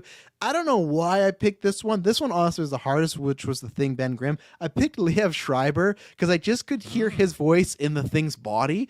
There's just something about it that, like, he doesn't really fit, but I wasn't going to go with, like, the Seth Rogen meme pick that people have been doing for years. I don't want Seth Rogen in the Thing. He's going to be Donkey Kong. That's perfect casting for Seth Rogen. Yeah, I should try and pull up, what was it, Summer? I don't know if you remember Taylor's fan cast. He had like Timothy Chalamet as Reed Richards and Kate Beckinsale as Sue Storm, like the complete huge like age gap, everything. Go look up on Twitter. Taylor's Place is a madhouse. But for my Reed Richards, I've been saying this for the past 3 years. Everybody looks at me stupid when I first said it, but now since it happened and Barry happened, my main cast has always been Bill Hader. I think Bill Hader would be the perfect Reed Richards because I know people look at him and like, oh, he's so comedic. Watch, especially this season of Barry, where Barry is on the edge and he is losing and having a mental breakdown. He has serious chops. He can be very dramatic. And go watch It. He is the best part of that movie. And I always try and pick actors that can do this dramatic part, but have that comedic edge. And especially this season, Barry was someone you're kind of always rooting for, and Bill Hader's playing this absolutely shitbag right now. You're like, screw Barry, and that's what Reed Richards did sometimes, right? Like, you don't agree with Reed Richards, and he's so pompous and better than you. Bill Hader has always been my pick. Never gonna happen. Never gonna happen. I agree with All in the Game. The perfect choices, if I was picking who I want, Mackenzie Davis, absolutely one of the best actors in the world, and Dacre Montgomery is my prime pick. But I honestly do think that they are going to diversitize the family. I don't think it's going to be just a family of 4 white people. So that's why, for me, I had to pick and choose. Like, okay, so if I had that there, I always agree with, yes, it should be the best actor. But at the same time, we've had years where that wasn't the case. So I'm fine if they go, hey, we want to make the first family more diverse. Bring it on. Just as long as they're good actors, that's all I care about. So Brad Garrett as Ben Grimm. Whoa. Really tall Ben Grimm at that point. Yeah. And as far as Midnight Suns, I was just going to say, I just hope it's theatrical. I know most people, and I agree with people, that I think it is maybe leaning towards TV. I just think, even though already you have Mahershala Ali and maybe Oscar Isaac in a movie, or in a program, series, movie, whatever it may be, project, that budget's already starting to get big. I think it needs to be on the big screen. I really do. I just think, especially with the threats they might be facing, I'm excited for the project nonetheless, but there will be a disappointment in me if it's a series, because I feel we've seen some of the limitations of a budget. Midnight Suns, I think you need to go big on. Mahershala Ali's a movie star. Oscar Isaac's a movie star. If anyone else is in there, like a Doctor Strange or Wanda, movie star. So I'm hoping theatrical. That's the only thing I really hope for. The roster, I trust them with that. Yeah, I just want to see it. I just want to see it happen. Yes, I agree. I think putting that on the big screen is what I would want to, but just to finally see a property that I would have never thought would happen just Absolutely. to finally have it. Yeah, I'd like to see it confirmed, actually Mm-hmm. going on. And the roster, even that I'm with it. I want to see them lean into the supernatural on it. It's an area of Marvel that they've touched on with Doctor Strange, but I want to see them lean into it even more. We're getting Werewolf by Midnight and stuff like that. I'm like, yeah, give me werewolves, show me the vampires, all things that should be coming with the projects we know are coming. But that's where I'm at. Yeah, give it to Raimi. Totally If give it Raimi to were to Raimi. direct Midnight Suns, the world I don't think would be ready for him to do like the Dark Avengers. I don't think, and even All in the Game says Del Toro. I don't think so. Yeah. I think Del Toro's. I think he'd be great, but I think he would be. He was close to doing Justice League Dark, and I guess Feige could court him over and say, "Hey, this is your kind of. You could do something similar." But I think he's doing a lot of his own stuff now. So I think he's had too many, because there was rumors he was making a Star Wars movie too, and that felt. So I think he's had maybe too many big studio experiences to like want to try again. But I'd love to be wrong. Guillermo would be great. Yep. All right, what we got next? Tim Rooney, what has been your favorite teaser trailer for the MCU and why? My personal favorite has to be the one for Age of Ultron. The scope, the gravitas of Ultron, and the dour tone compared to the first film showed that we were in for a different ride. I would say Infinity War. Mm-hmm. The way that first trailer did with the callback to each one of them saying there was an idea about that, and then Thanos taking over with his monologue at that point. That just set the stage for this is gonna be a movie where something's bad going down and they're not gonna win. Yeah, I would agree with Infinity War. I think it was great. Like, I just remember the excitement of Cap walking out with a beard and everyone just like, "Oh my god!" Like, there was so much to pick apart with that. Rooney's right with Age of Ultron. Go watch the Avengers teaser / trailer. I don't think they're good because they are pure 2000. There's like a rock song, and it does not feel like it's in 2012.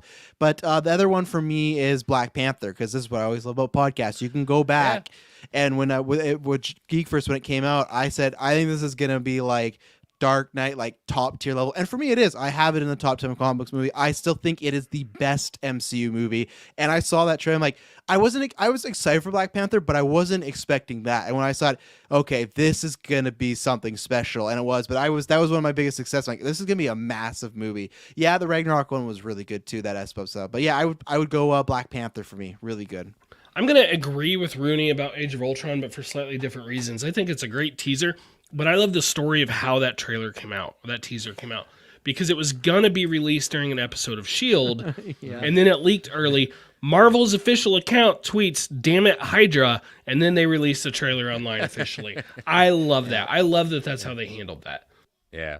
So like you said, S-Pub, so Ragnarok, all in the game, saying loved the Civil War trailer that ended with Cap, Buck, and Tony fight. Some are saying Cap at the end holding back. Thanos was absolutely, yep, that's the Infinity War trailer. Guardians of the Galaxy teaser too. Yeah, that one was more just because everyone was crapping on the idea, and then when it came out, I was like, oh, okay, this is actually something that has some warrant to it, Yep. So yeah. All right. Okay, next up from Fanboy Clay. I've seen variants of this question that usually just surrounds the Avengers, but mine is for all of the Marvel Universe, inspired by the amalgam questions DCA has been getting.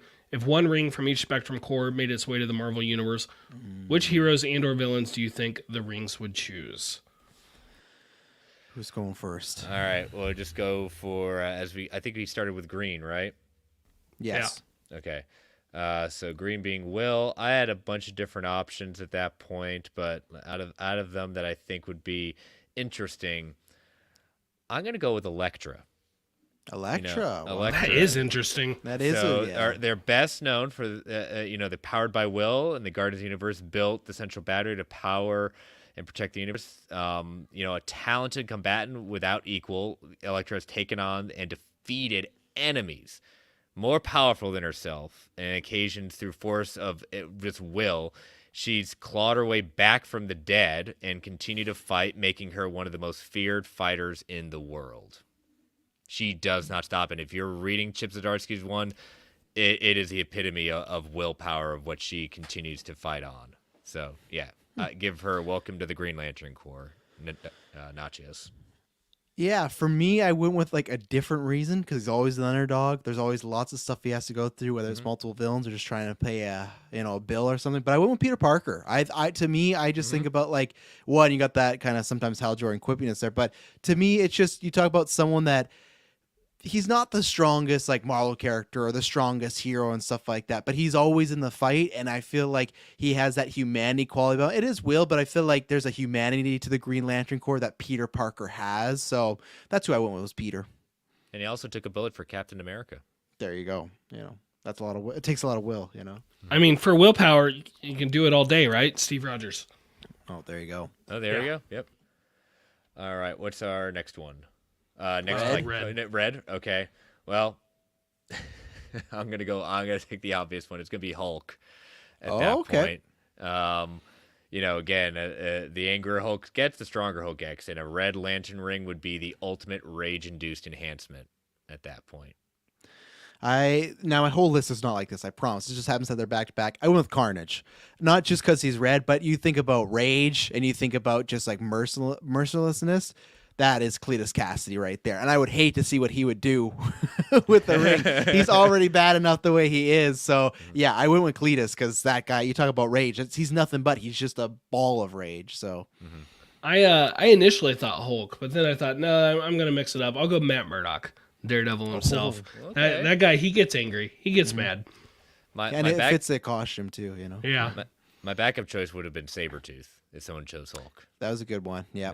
Yeah. All right, orange next. Mm-hmm. All right, so that's greed and everything like that. I've got three. I'm gonna go with 3. I got- I have 1 for each of them. I'm gonna go with Doctor Doom. Oh, yeah. All right, he's a tyrant who thirsts for control over everything on Earth, trying to master technology, magic, spirituality. One of the most frighteningly competent villains in the Marvel universe at that point. Has come back from basically the seat of death, but he wants it all. So yeah, Doctor Doom for orange. Yeah, luckily I have two because Doom was my first pick as well. Because like to me, he just like drips sweat greed. Like you said, he just wants everything. He wants power. He wants powers. He wants money. He wants land. Everything. My next one, and yeah, I made it specific to a certain family, but is Mr. Sinister because I just feel like he always is just one of the summers. But like he just Sassy Sinister. I love he it. just comes off as a greedy little fucker, like he to me, greed is all about your self-interest, and that would be Mr. Sinister. He does not care about anyone else but himself and cloning and shit like. So Mr. Sinister to me fits that kind of sleazy, sneaky, but also just I want it all. That's mine. I want your child. I want your wife. I want he's a taker. He's a taker. So. I mean, he's always trying to steal people's DNA, so I get Yeah. it, Yep. That's greedy. For orange, I went with Loki. Seems like he's good always one. out to Yeah. take whatever he needs, so that's what I went with. Yeah, my other two ones was Kingpin and a very obvious choice once you hear it, the Collector. Oh yes, yeah. Yeah, that's a yeah. good one. Yeah. Didn't even think of that, but now, yeah. Yeah. Is yellow next? Yeah. Yes. All right. Yellow. I'm gonna choose. I have two really good ones. Oh, don't take mine. Don't take mine.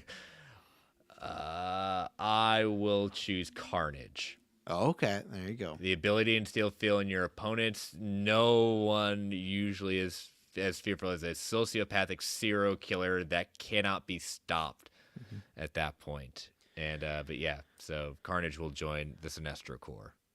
So I went with Eric Lyncher Magneto because not only does he put like a lot of fear in people, he's he's motivated by fear. His whole thing is he's just scared that what happened to him being a Jewish boy is going to happen to him as a mutant and other mutants. So not only does he instill fear in humans, that like he's one of the most afraid people of them all because he's doing the Minority Report thing of I'm attacking these humans because I think they're going to do this. Now there's lots of comics where the humans are doing those things, but lots of times it's like, what if you jumped on the good side? Maybe you could help make a difference here. So that's where I picked Magneto.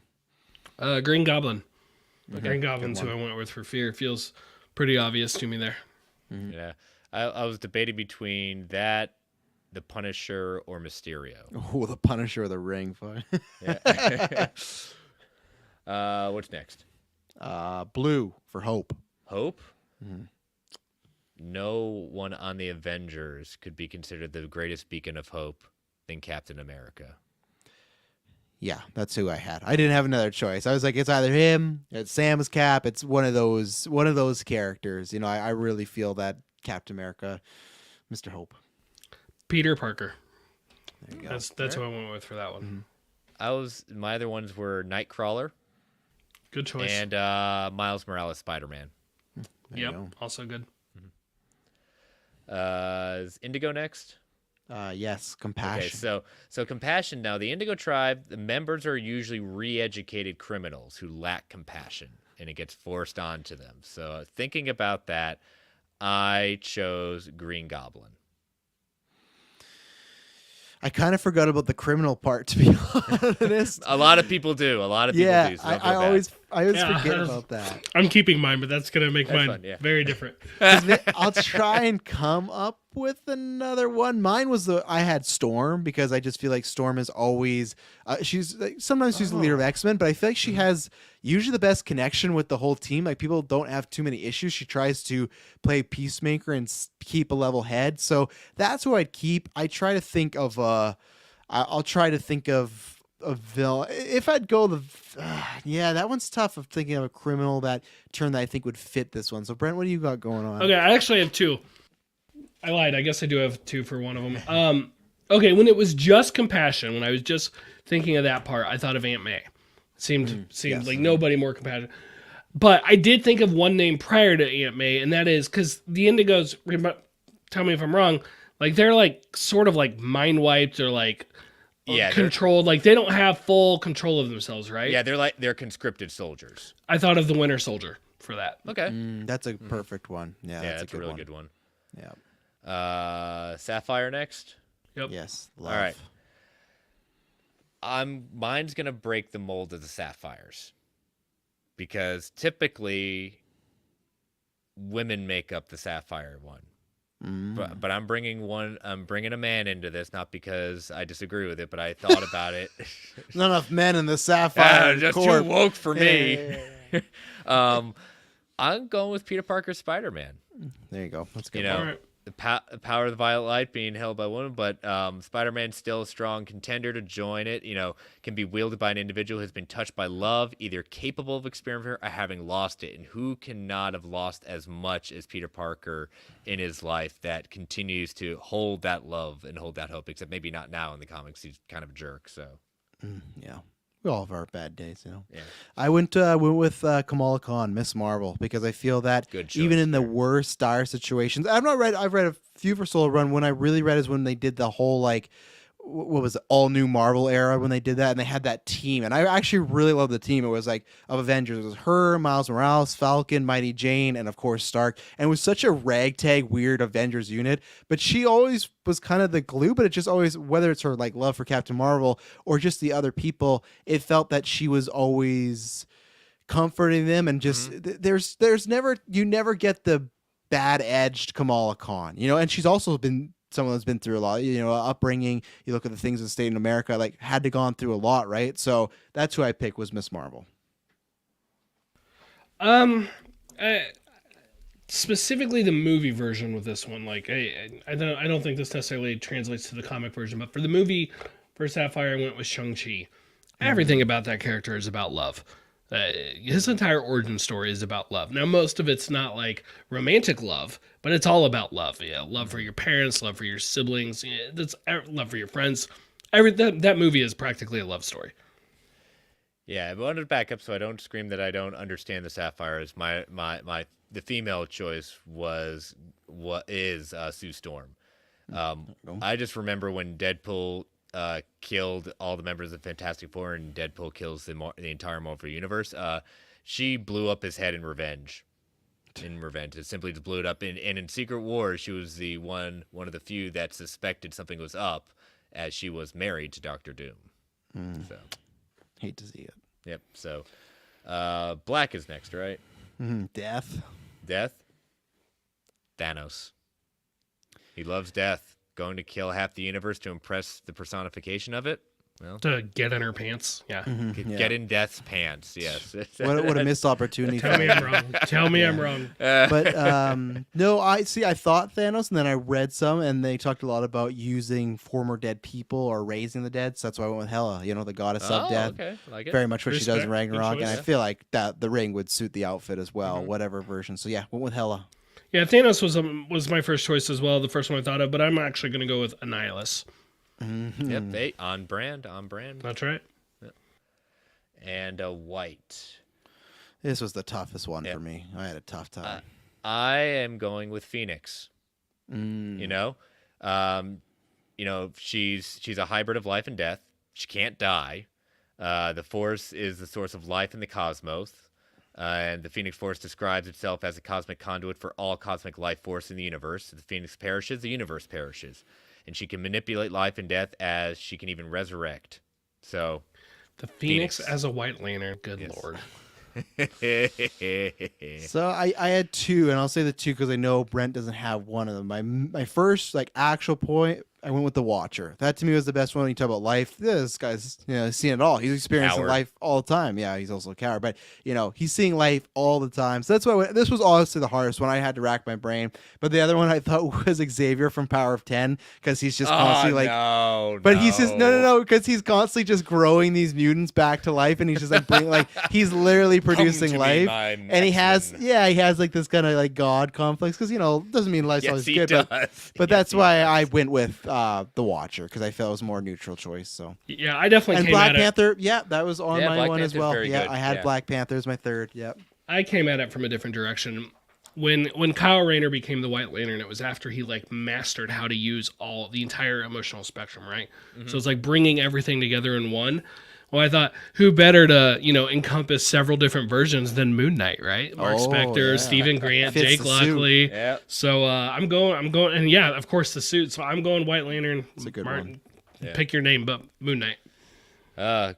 Thank you, Clay, for racking our brains on this one. That's a fun one. Yep.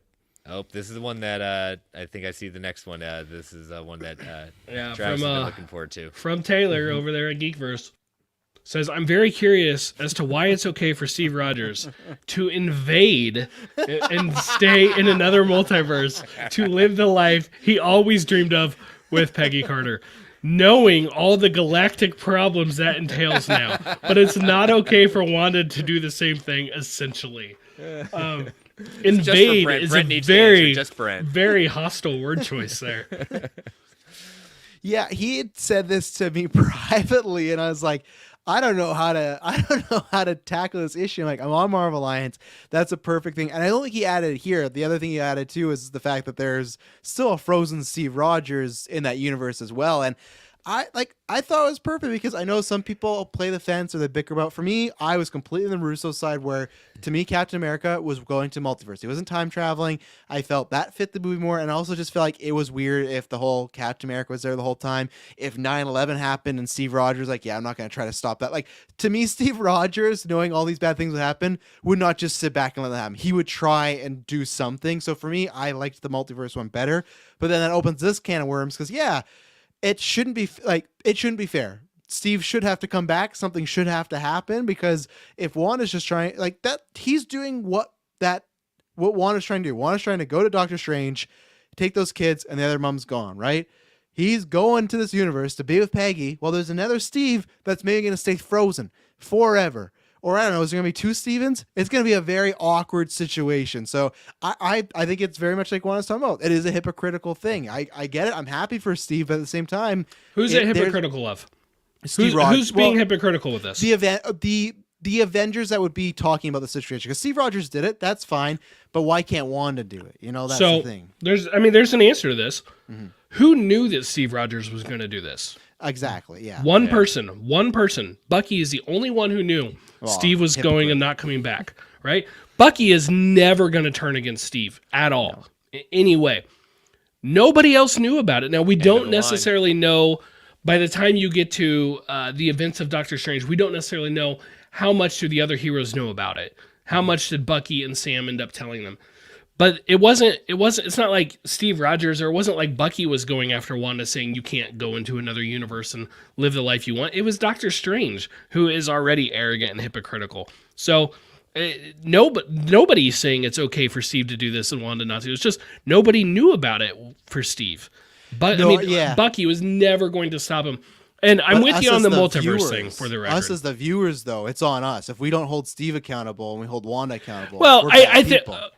I think the difference here is Wanda would actively be like killing another Wanda, right? Just to play that side of it. Steve isn't going into the body of his other self. Like, he's not trying to kill. And presumably, if play the multiverse game and multiverse timeline travel, two sides same coin. I will die on that hill. You're splitting hairs when you get into those things. With Steve, he would be there, presumably with Peggy. Peggy's life is forever altered, absolutely. There's no doubt about that. But if he lived in, let's say, secrecy, I don't know that he did, but let's just assume that he did, another Steve would come out of the ice and would be Captain America. Mm-hmm. And so, there would have been two Captain Americas, effectively. And maybe that's why he was able to not necessarily do anything. It's a different Earth. Historical events might play out differently, and they have their Captain America, so we can say, yes, that is all headcanon. It's all headcanon. We don't know until they decide to tell us. But the reason I think it's okay for Steve to do it and not Wanda is he was not actively trying to kill anybody. Wanda was. So what happens when Steve comes out of the ice, though, in his universe? If it is the multiverse I one? mean, there's two of them. He's going to go visit Peggy. It's going to be very awkward. And that would be very, you're right, that would be very awkward. That would be a fun, I actually, in all seriousness, like, I would love to see something with What If, like, That'd be great. something to do with Captain America and What If, yes. Anything else on that one? Nope. We'll go with your answer since all right. mostly From directed at you. From Dallin, which Marvel Netflix character do you believe would be the most likely to return to play their respective characters in the MCU? We'll start with that one. Let's go ahead and leave out Daredevil and Kingpin for this question. Damn it. No. I'm gonna go with Jessica Jones. Yeah, it's tough because there's been rumors about her, so it's just like there's rumors about her and Bertha, and there's no rumors about Coulter and Finn Jones. So I think that tells you everything you need to know. That those are the two. Bertha's a star, and I think he's perfect casting for Punisher. I think it's just figuring out how do we do that. Jones, everyone loves her. Even those crap seasons of Jessica Jones that were a really downturn, people still liked her in the role. So I think Jessica Jones, like we've talked about before, it's probably already happened, and we'll be seeing it in the next year or so. She-Hulk. Yeah, exactly with She-Hulk. Jessica Jones, I think, is the most likely of who's coming up. Berthold is who I would hope is the most. Like he's the next one that I most would want. Dallin's other question: which do you prefer, Fantastic Four, the 2005 version, or the first Ghost Rider? That is a very random. It is random, but that's the question. I threw it in. Yeah. I'm gonna say Fantastic Four. I'll take that all day. Yeah, I'm the same camp. I'm the same camp where I had to watch Fantastic Four. We never did it. We're going to do a retrospective at some point, but I watched it. It's definitely 2000s comic book movie. It's definitely not perfect. There's definitely some eye-rolling moments, but I overall still enjoyed it. Casting's actually pretty good in that. Ian Griffard is like a good Reed Richards, and Chris Evans is a great Human Torch. Because this was in the era where Chris Evans, most of his roles was like a cocky asshole. So honestly, there's some merit there. Rise Silver Surfer, not so much. But yeah, Ghost Rider, I don't think even that Ghost Rider is like awful, the 2007 one. It just never really spoke to me. I'm not itching to watch the 2007 one ever. So I like Ghost Rider to make fun of it in the sense of it's so bad, it's so bad it's good. But I will probably more often watch Fantastic Four. I watched Fantastic Four 2005 a few weeks ago. My son loved it, and I watched it yesterday. Yesterday, there you go. I mean, I like it. I enjoy it for what it is. No, it's not the best comic book movie out there, but for the time and for what it is, and what's my big hang up? Did they get the spirit of the characters? Yep, yeah, I think they did. And it sucks because like the script is fine, but they cast Julie McMahon as Dr. Doom, and anybody maybe not the spirit of Dr. Doom, but the rest of them. But the rest of them, but like no one in the chat's gonna be with me. If you are, please shut up. But if you watch Nip Tuck, Julian McMahon would have been a perfect Victor Von Doom, like ripped from the comic books. He is born to be Victor Von Doom, but he's in those movies and he's aged, so it's not going to happen. Yeah. All right, from Ronan, when the 616 Doctor Strange meets the Sinister Strange, Sinister Strange says something about being defeated, to which 616 says, by who? And they never answer it. Just wanted to know if we had any theories on who it was. Maybe a Kang reference, something else. So I don't know if they called him Sinister Strange, but the musical Strange, the one from the musical note, said they were defeated.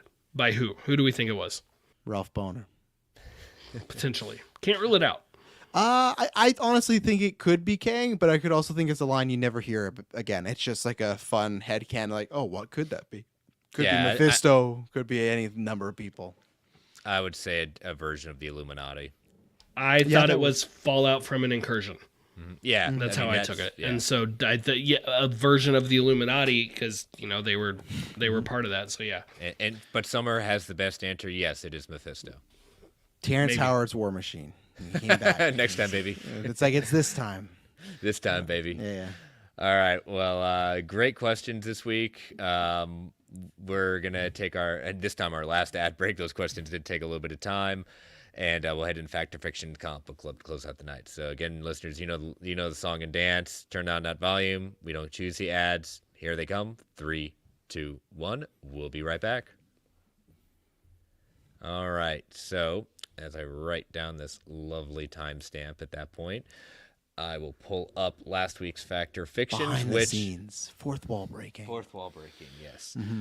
All right, so let me pull these up. And I was more surprised because certain questions definitely jived with Twitter. I can't explain it. These were for me last week. Number 1, the MCU's version of Fantastic Four will introduce the Council of Reeds. 39% said fact, 61% said fiction, 87 votes. No hashtags tied with this. I'm a fact on that one. I think it will happen. I don't think it will be like the biggest plot point, but they're like the way the Illuminati was in this, you could easily do Council of Reeds, and then that's when you bring back everybody. That's when you get the new actor in the 616, the Sacred Timeline, and that's when you can get John Krasinski back for like another small role and stuff like that. There you go. Number 2, this was we will see a spin-off Disney Plus show focusing on Sorcerer Supreme Wong, 50-50 split. 50-50 split. Oh, I'm a fact on that one. I think it's happened. I think Brent talked about that last week, that he's just been saying too much recently, and everyone likes Wong. I liked him in Doctor Strange. I wanted more of him, actually. I think he ended up being the damsel in distress like way too many times. He's the Sorcerer Supreme, so I would absolutely be down with that. Well, fact wins now with your vote. Boom, I did it. I broke the tie. And this one, I'm still in amazement. Again, no hashtag tied with this. Maybe it was just my snide comment at the end that rubbed people the right way or wrong way, depending on how you like it. The MCU's version of Kang will not be a descendant of Reed Richards, but Tony Stark. Yes, even in death, Tony Stark created another villain. 35% said fact, 65% said fiction, 139 votes. Yeah, I'm on the fiction side. I think it would be funny, but 1, I don't want it, and 2, I think they will eventually tie the Reed, but it will be like loosely, maybe, not a huge deal. But I'm sorry, I'll be a troll on that one. I said it last week. I just want to see it tick off the people. Nope. Definitely. All right, Mr. Snell, you're the guest. Hit us with your fact or fictions. So let's start with a very softball one, but it hasn't been thrown by you guys, and I feel like it's still questionable enough to throw it out there because we don't know. They don't always return. Sam Raimi will direct Doctor Strange 3. Nice and simple. Fact. I'm a fact as well. So we'll see. But, you never know. It doesn't always happen. But the Kang we meet in Ant-Man 3 will die in that movie. Fact. Yeah, I'm also a fact on that one, and we'll probably utter a maybe similar line like he who remains. See you real soon. I'm torn on this one, so I'll play devil advocate and say fiction, because I think there is going to have to be one of these Kangs that has to be reoccurring, that has to maybe be like the top dog Kang, like the main one. But people have had that theory that maybe the Kang we meet in Ant-Man is the kind of the good version, that he was someone who remains of like, oh, he was just a scientist and he was trying to help out. So I could see multiple Kangs dying in the movie. You could, that could be 100%. But I think I just gonna I don't know. I'm gonna play devil advocate. I think I'm wrong, but I'll say fiction because, like I said, I think one Kang needs to make it out and kind of It, have some knowledge. Because then, if he does keep Mhm. dying every movie, every show, He'll I be think the new some Kenny. yeah, but I do think Oh some my people will God! You find. killed Kang.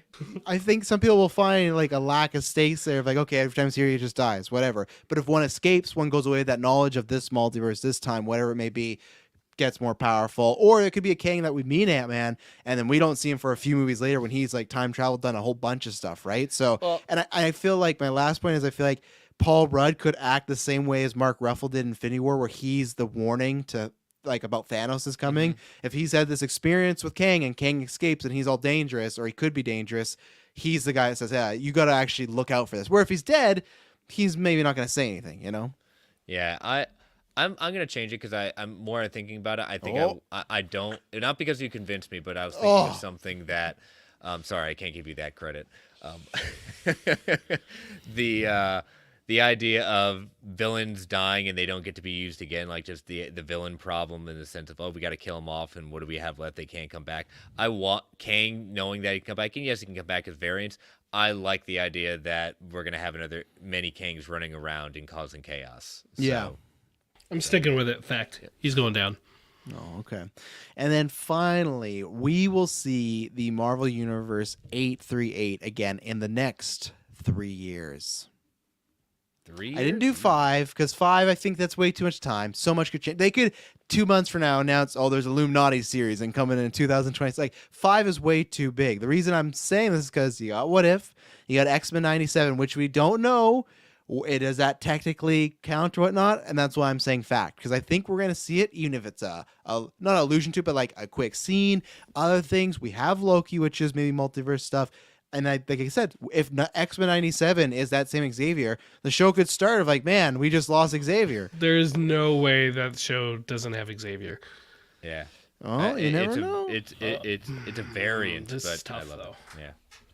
I'm gonna go fiction on that one just because I think 5 years I could see, 3 years I think is too soon. Now do you count What If as seeing these? Yeah, I can't What If. Yeah. Okay, well, It's in the MCU. It's a Okay. Marvel Studios thing, I, you know? I will then, if What If counts, then I'm a fact, but I'm not a strong fact. I'm like 51, 52%. If What If Yeah, counts. I'm like a 60 fact. I don't think it's a given, but I could see it happening. That'd be a great What If episode. But I still 97. You say no Xavier, but you could easily have Xavier in flashbacks. The characters thinking back to Xavier, a plot. They already killed them off in the original show. Like that could be your pitch of this team doesn't have a leader. Who's gonna lead the X-Men? You know, like you could do that still with Xavier in the show, because if it is that same Xavier, I would insinuate that maybe he's from that universe. So I'm just saying that's my pitch.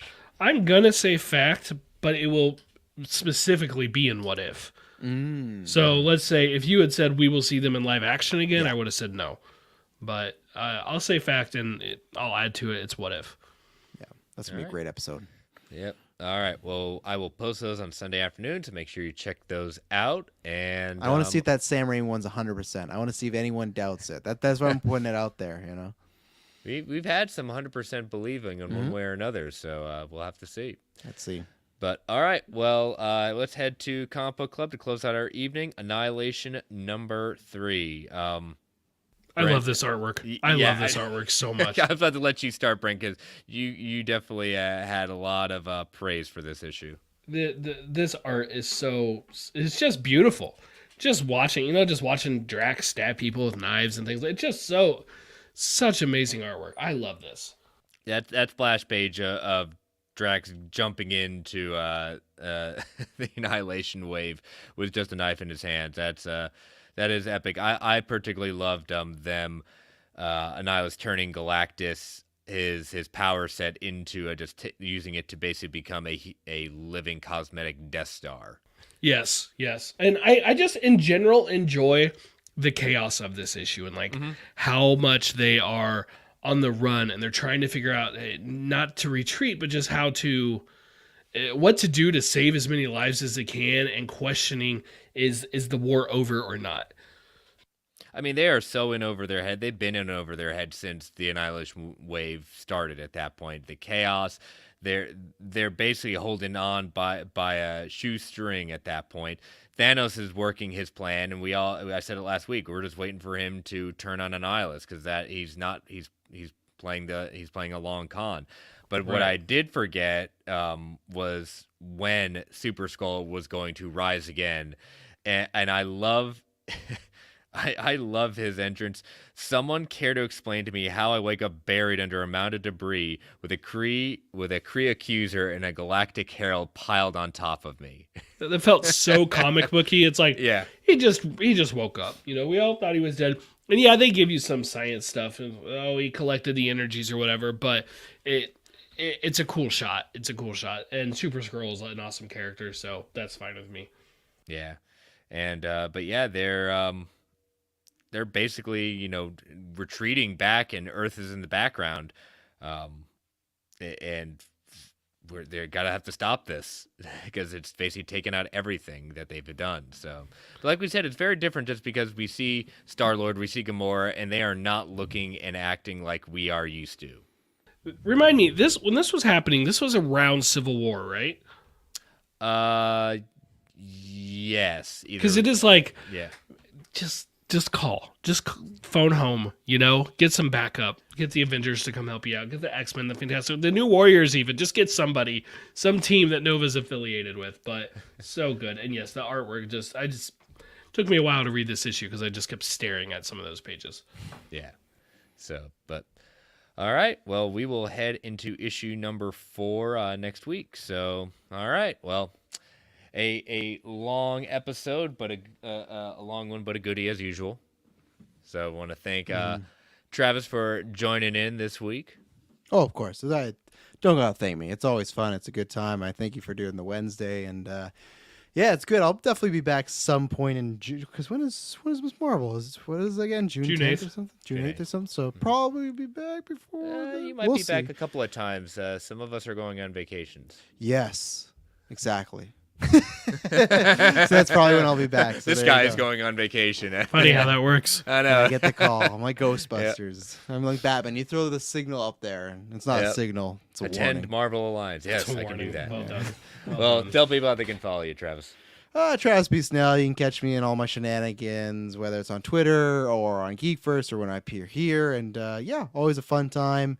I hope everyone out there is staying safe, healthy, happy, and I don't know. Go eat some popcorn. Way to get the food in there. Exactly. Brent, how can they follow you, buddy? Brentech Prime on Twitter and on TikTok, and that's it. That's everywhere. Gotcha. And again, I want to thank our official sponsor one last time, OrganicPriceBooks.com. Use that code MarvelGUA at checkout for $2 off every single order. Use it multiple times. And you can follow me on Twitter at Chris Balga. You can follow the Geek Ultimate Alliance Network on Twitter at GUA Pod Network. You can follow this podcast on Twitter at Marvel A Podcast. You can email the show at marvelalliancepodcast@gmail.com.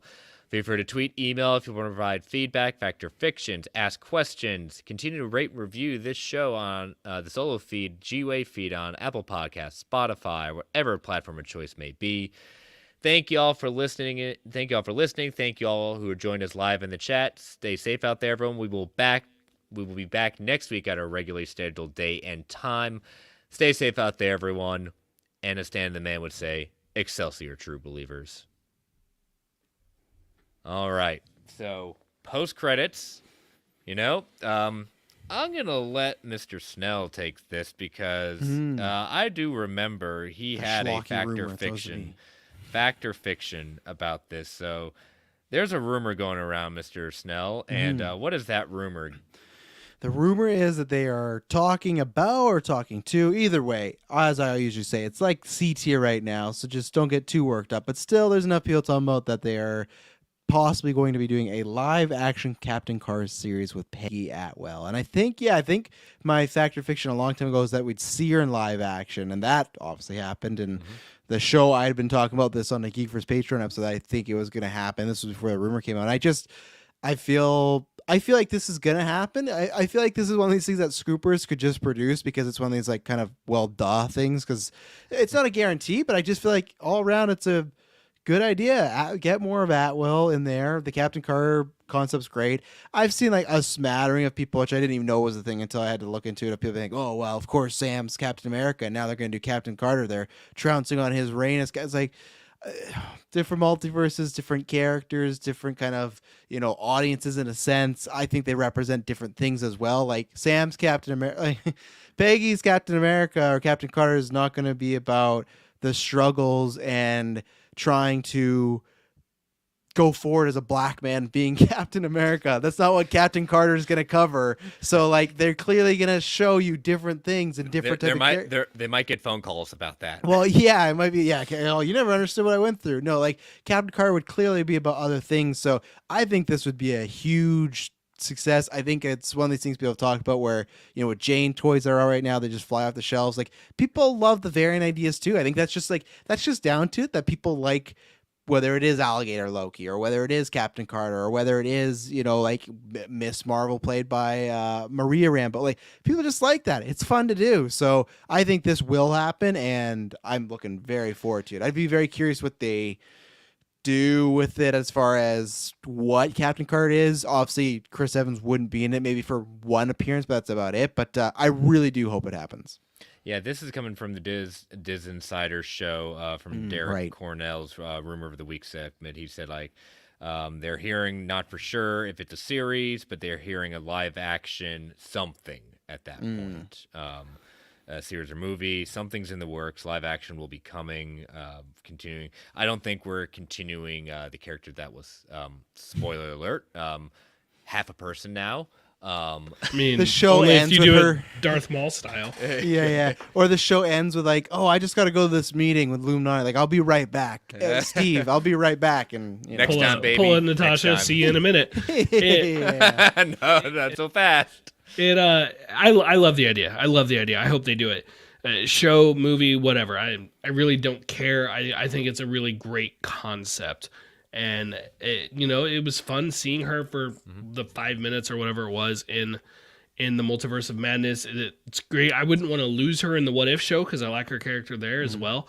But this would be great. And if they don't think they have a TV show is worth it, I'm still calling for that movie on Disney Plus from the MCU. Yes. So give her a movie, And I mean, how great would it be to get the actors back who did Skinny Steve in First Avenger or the Winter Soldier flashbacks and bring in Chris Evans and do a little bit of, play with that Steve Rogers if you wanted to. Like, I love the idea. So hopefully it happens. Yeah, I think Haley Atwell definitely, more than have earned that, not just as cameo, not just being a voice, she has done so well with this character. I think a lot of people want to see more of her. There's a new comic series focusing on Captain Carter right now, put out by Marvel Comics. That's first 2 issues, and I'm definitely enjoying it. But I think this is an easy home run for them to do, so no brainer. So let's make it happen. Obviously, Phase 4 is kind of booked up in the sense of mostly booked up at this point, so maybe this is a Phase 5 project, but yeah, I think we're all in agreement. And but yeah, so let us know what you think. Captain Carter, are you in or out? Everything else, we will again see you next Thursday, 9:10, live on the Geekverse Podcast YouTube channel. See you later.